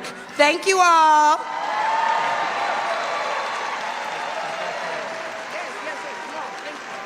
Oh no, the white She's guy great. touched the black Thank woman. you. That's a great person, great woman. Thank you very much. Thank you very much. From the moment we take back the White House from Kamala and Crooked Joe, and he's crooked as a $4 bill, I believe we're going to have the 4 greatest years in the history of our country. Starting on day one, we will end inflation and make America affordable again. We're going to make it affordable again. Thanks to Kamala Harris's tie-breaking vote here in Atlanta, you suffered the highest inflation of any city in the country last year. Good job, Governor. Great job, Governor. Under Kamala, the typical Georgia family has lost $28,000 in inflation and to inflation hikes. To bring down the prices of all goods, we will stop the Biden-Harris war on American energy. American energy is such a big deal. We will drill, baby, drill. We'll get that number down. We'll bring energy prices down. Everything else will float with it. We will terminate the Green New Scam, and I will end the Biden-Harris electric vehicle mandate right on day one. It will be ended. We will pass massive tax cuts for workers, and that includes no tax on tips, Michaela. To further protect Georgia workers, I will revoke China's most favored nation's trade status. I will pass the Trump Reciprocal Trade Act. If China or any other country makes us pay a 100 or 200% tariff, we will make them pay a reciprocal tariff of 100 or 200% right back. You heard us, we heard you. It's an eye for an eye.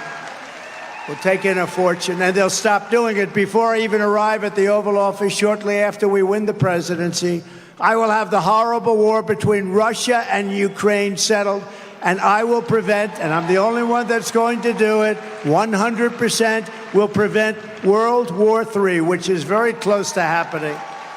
I will restore peace through strength, and in my next term, we will build a great Iron Dome missile defense shield over our country, a dome like none other, like nobody has ever seen before, and it will all be made in the USA, and much of it will be made in the great state of Georgia. And I will not cut 1 cent from Social Security or Medicare. I kept that promise 4 years ago, and I will keep it again.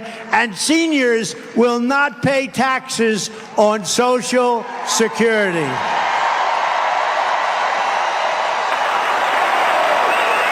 We are going to rebuild our cities into beacons of hope, safety, and beauty better than they have ever been before. We will take over the horribly run capital of our nation in Washington, D.C., and clean it up, renovate it, rebuild our capital city so there's no longer a nightmare of murder and crime. We're going to stop the murder and crime. You go down from your state, you end up getting mugged, murdered in our capital.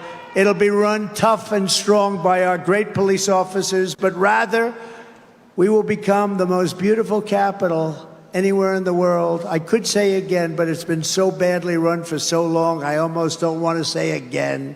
On day one, I will sign a new executive order to cut federal funding for any school pushing critical race theory, transgender insanity, and other inappropriate racial, sexual, or political content onto the shoulders of our children.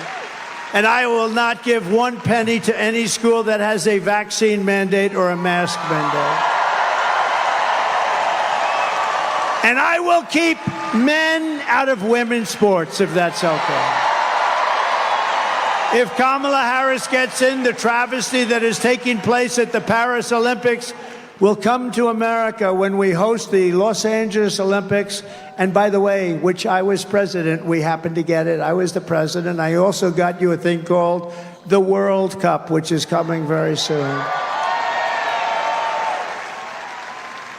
I might as well say it myself because nobody else will say it. But I got them both, and you're going to have a lot of fun with it, I hope. Harris is a radical trans activist, and she is the candidate of letting men beat up women in the name of tolerance. But you look at what's happening over in Paris, it will never happen here. I will never let it happen. I will get all males off your daughter's soccer teams and volleyball teams and get them out of your locker rooms once and for all. That's going to be cleaned up, and we will fight to make sure that the LA Olympics protects women and protects girls. I will fully uphold the Second Amendment, and we will protect innocent life, and we will restore free speech in our country. We don't have free speech any longer. And very importantly, I will and this is so, to me, so important, what we've been through in this country, I will secure our elections. Our goal will be one-day voting with paper ballots, proof of citizenship, and voter ID. But until then, Republicans must win. We want a landslide that's too big to rig. Too big to rig. If you want to save America, get your friends, get your family, get everyone you know and vote. Vote early, vote absentee, vote on election day, do whatever you want, but you have to vote. And if you want to help us ensure election integrity, please sign up, protectthevote.com, protectthevote.com. So, in conclusion, from Marietta to Macon, from Savannah to Columbus, from Augusta to right here in Atlanta, we inherit the legacy of red-blooded American patriots who gave their blood, sweat, and tears to defend our country and defend our freedom. We stand on the shoulders of American heroes who crossed the ocean, settled the continent, tamed the wilderness, laid down the railroads, raised up those great, big, beautiful skyscrapers, won 2 world wars, defeated fascism and communism, and made America into the single greatest nation in the history of the world. But now we are a nation in decline. We are a failing nation. We are a nation that has lost its confidence, lost its willpower, and lost its strength. We are a nation that has lost its way. But we are not going to allow this horror to continue. Less than 4 years ago, we were a great nation, and we will soon be a great nation again.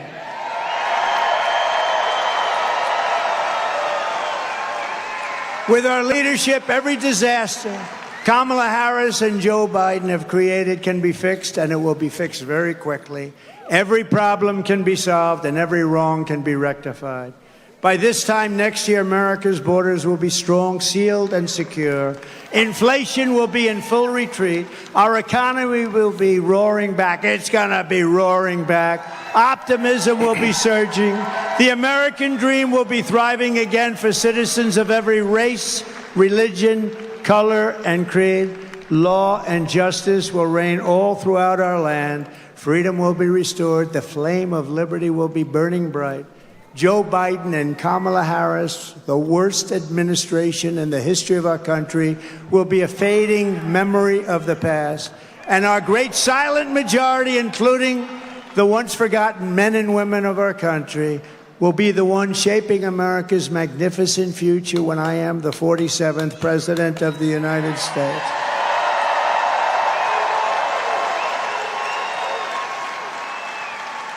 Because we are all Americans, and together we will show November 5th to be the most important day in the history of our country. We are one movement, one people, one family, and one glorious nation under God, and together we will make America powerful again. We will make America wealthy again. We will make America strong again. We will make America proud again. We will make America safe again. We will make America free again. And we will make America great again. Thank you, Georgia. God bless you all. Go out and vote. God bless you all. Thank you. Thank you. All right, that was the Georgia, and it started off slow. I think a lot of you guys realize it started off somewhat slow, and maybe that's why some people in the chat were complaining a little bit. But then I don't know what happened, but he decided to basically take off the gloves, go bare knuckles, and just take it to Brian Kemp. I hope we don't need Brian Kemp to do anything, because he basically just whooped Brian Kemp's butt. I gotta go back in here and I gotta make sure to turn off the sound there. But wow, did he go after Brian Kemp? I've never seen him go after anybody. I mean, other than his direct opponent like Joe or Kamala, but he went after Brian Kemp pretty hard there. So I'm sure at this point there's a lot of Georgia politicians there, obviously a lot of people from Georgia who probably know Brian Kemp. Maybe Brian Kemp was watching, but damn did he just go after Brian Kemp as hard as I've ever heard him do. Not knowing what the backstory is here, other than the fact of what happened in 2020, but good gosh. I mean, it went on for a good 15-20 minutes where he just took it to Brian Kemp. So some of you guys who might live in Atlanta, let me know what the hell happened, because wow. And then after he went after Brian Kemp, Marie, that was amazing. Then after he went after Brian Kemp, he brought up Michaela Montgomery, the black woman, energetic, vivacious. Just want to let you know, I don't know many racists at all, but I've never met a racist who would go up and hug and kiss a black woman. Did he lose his racial force field? What happened? How did he let this black woman get so close to him? And then he also let some black guy come up onto the stage, out of the crowd, who painted this wonderful picture of him. And like he said, I think he thought he was getting it gifted to him, and he just signed it. The guy's like, thanks, gotta go now, see you later. But it was awesome. It just completely destroyed every stereotype right in front of everybody's eyes. To me, that moment, actually those two moments, Michaela and the black artist, they won't show it on MSNBC. You won't see that on CNN or any of the other stations. They'll say it was pandering. Those people didn't look like they were pandered to. The artist actually spent some time and basically painted the fight picture. That's not pandering, because Trump didn't know. And then Michaela, she's a conservative black woman, and they keep hammering her about that. But you don't think there were black people either watching who know her or in the stands that are like, what does she know that I don't know? Is she not watching Joy Reid? Does she not watch The View? Trump's a racist. Guess not. Guess not. I think a lot of people got hit with some serious cognitive dissonance over the head. With a baseball bat over the head. Yeah, it wasn't staged at all. What I loved was she's such a good talker. And she had the stage. She had command, the presence of the stage. And it was just funny how she just basically, and go to my website and then do this and then give me a call. And if you need more black people to support you, let me know. Wow. That was worth the wait. Yes, he was late getting in, but man, man, did that just blow it to pieces. Yes, it was beautiful, Valerie. Absolutely, it was beautiful. I'm gonna have to replay this and take another look at the painting. Yeah, that was a wake-up call. Now, I just want to let you guys know, I knew there were some trolls here. I told you before we started, I knew they were going to come out.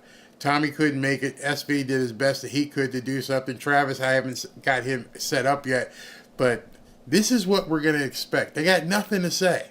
So all they can say is all they can do is basically come in and try to demoralize you. Try to make you feel like it's not going to happen. You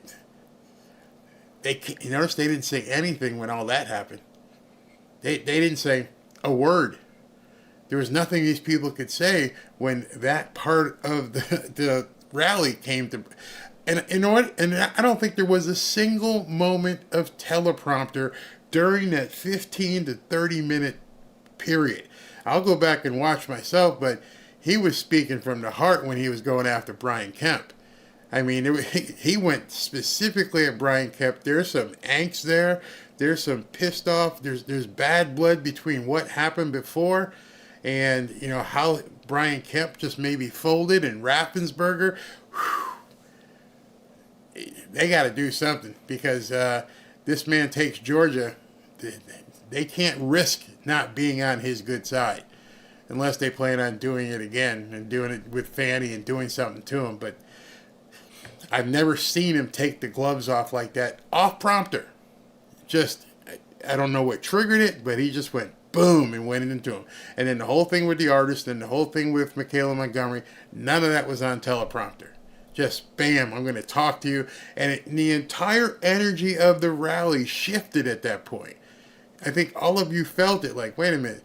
It's almost like he's like, screw this reading, blah, blah, blah. We've all heard it before. Let me show them something different. And that's what I think made this rally different than other rallies. We've all heard the other stuff. We've heard it, and you know, some people get tired of it. It's like going to see a concert when you've seen a band play already over and over again. But he just put a whole new set list in there. And it was completely non-scripted. Loved it. Big Don, Big T. What you call him? Big T. Yeah, in Georgia, they covered it up for some reason. Maybe he's got skeletons in his closet. I don't know. But it was just, it was completely different. Along with the other trader, Raffensperger, when we needed help. Wow. And Lulu says it gave her chills. It was something different. I was sitting back going, yeah, I understand. I always time out. I know where he's going to go. And I didn't know where he went that. And he did that in front of Marjorie Taylor Greene, Doug Collins, a bunch of other people, the lieutenant governor, and just went ballistic. Loved it. Yeah, the energy went from 45 to 100 in about 5 minutes. Yeah, that so. If you were going to grade this, you're like, yeah, that was your basic rally. People were even talking about the Secret Service and how it was, you know, a lot of security there. And, you know, maybe some people got lulled, but that 30-minute period, worth the price of admission. So, thank you for staying. Oh, wait a minute. I got to give away another $100. That's right. SV with Tommy not here. I hope you're ready for this. All right, super chat from Raymond Balzano. Thank you very much. Thank you to everybody. And you notice I'm putting it right back into this thing, helping some people who need some help. All right, so I got one more trivia question for you. One more trivia question before we depart tonight. All right, y'all ready?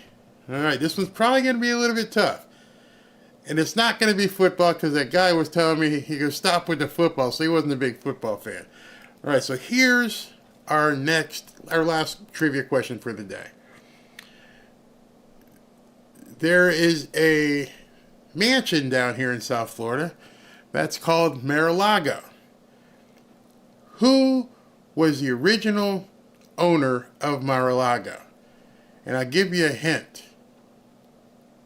The family used to be in the cereal business. All right, so $100 if somebody can tell me it's a woman, and who is it from? And I'm waiting. This is going to be something where people are going to go ahead and Google. I'm staring at the screen, see who comes up with Don't see a name yet. Don't see a name. Oh, there's a good stump one here. No, I need, people are saying Kellogg's. No, I need the name of, oh, boom, there we go. Okay. I'm not sure. I hope you were the first one, but I will check. Eric Bruce. Yep. Merriweather Post. Marjorie Merriweather Post. From the Post cereal. Can't get enough of that sugar crunch. Remember Sugar Bear? Sugar Bear. I always thought Sugar Bear was black. I don't know if you guys ate that when you were kids, but Sugar Bear was definitely black. There were two black cartoons. One was Sugar Bear and the other one was Pink Panther. Tell me I'm wrong. But in any event, yes, Eric Bruce, it was the Post family from Post Cereal. You win a $100 e-Visa card that I will send to you. All I need you to do is email me your email address, your real first name, and your real last name, and then we'll take it there. But yeah, Marjorie Merriweather Post was the family. The Post family was who built and owned Mar-a-Lago. Don't know why they let it go to crap, but that was one of the deals of the century when he bought the Mar-a-Lago and renovated it. So that's what it was. Hopefully I was correct. Jane, if you were the first person, or Stace, some of you guys said you were first. Like I said, I'm trying to do this fast, but we'll go back and check. SV is checking names as well. If you were the first, trust me, you will get it. And then, you see the email, go ahead and email me. Just go ahead and email me right there. Carla Head, if you're still there. Carla, I need you to email me. I've been trying to get a hold of you for quite some time. So in any event, thank you guys very much for tonight. It's 7:45. It's early. Get out there. Enjoy your Sunday. Hopefully the weather where you are is well. And I'll see you tomorrow with a regular video, and then Monday we'll do another live. But thank you for hanging out for 3+ hours. I am honored to be here and be your host, and I'm glad we worked through some. Just to let you know, I didn't go. It wasn't me with the mute. I got my little light button here that basically tells me when I'm live and when something's wrong. So it wasn't me. YouTube. There's been some funky stuff. I've been reading in some of your comments. There's been some funky stuff going on with some other YouTubers. Don't know what's happened. Why certain people got suspended. I don't know. But I'm gonna get out of here before they decide they want to do something again. That is the email address. I'm going to see you guys on Monday live. Talk to you soon.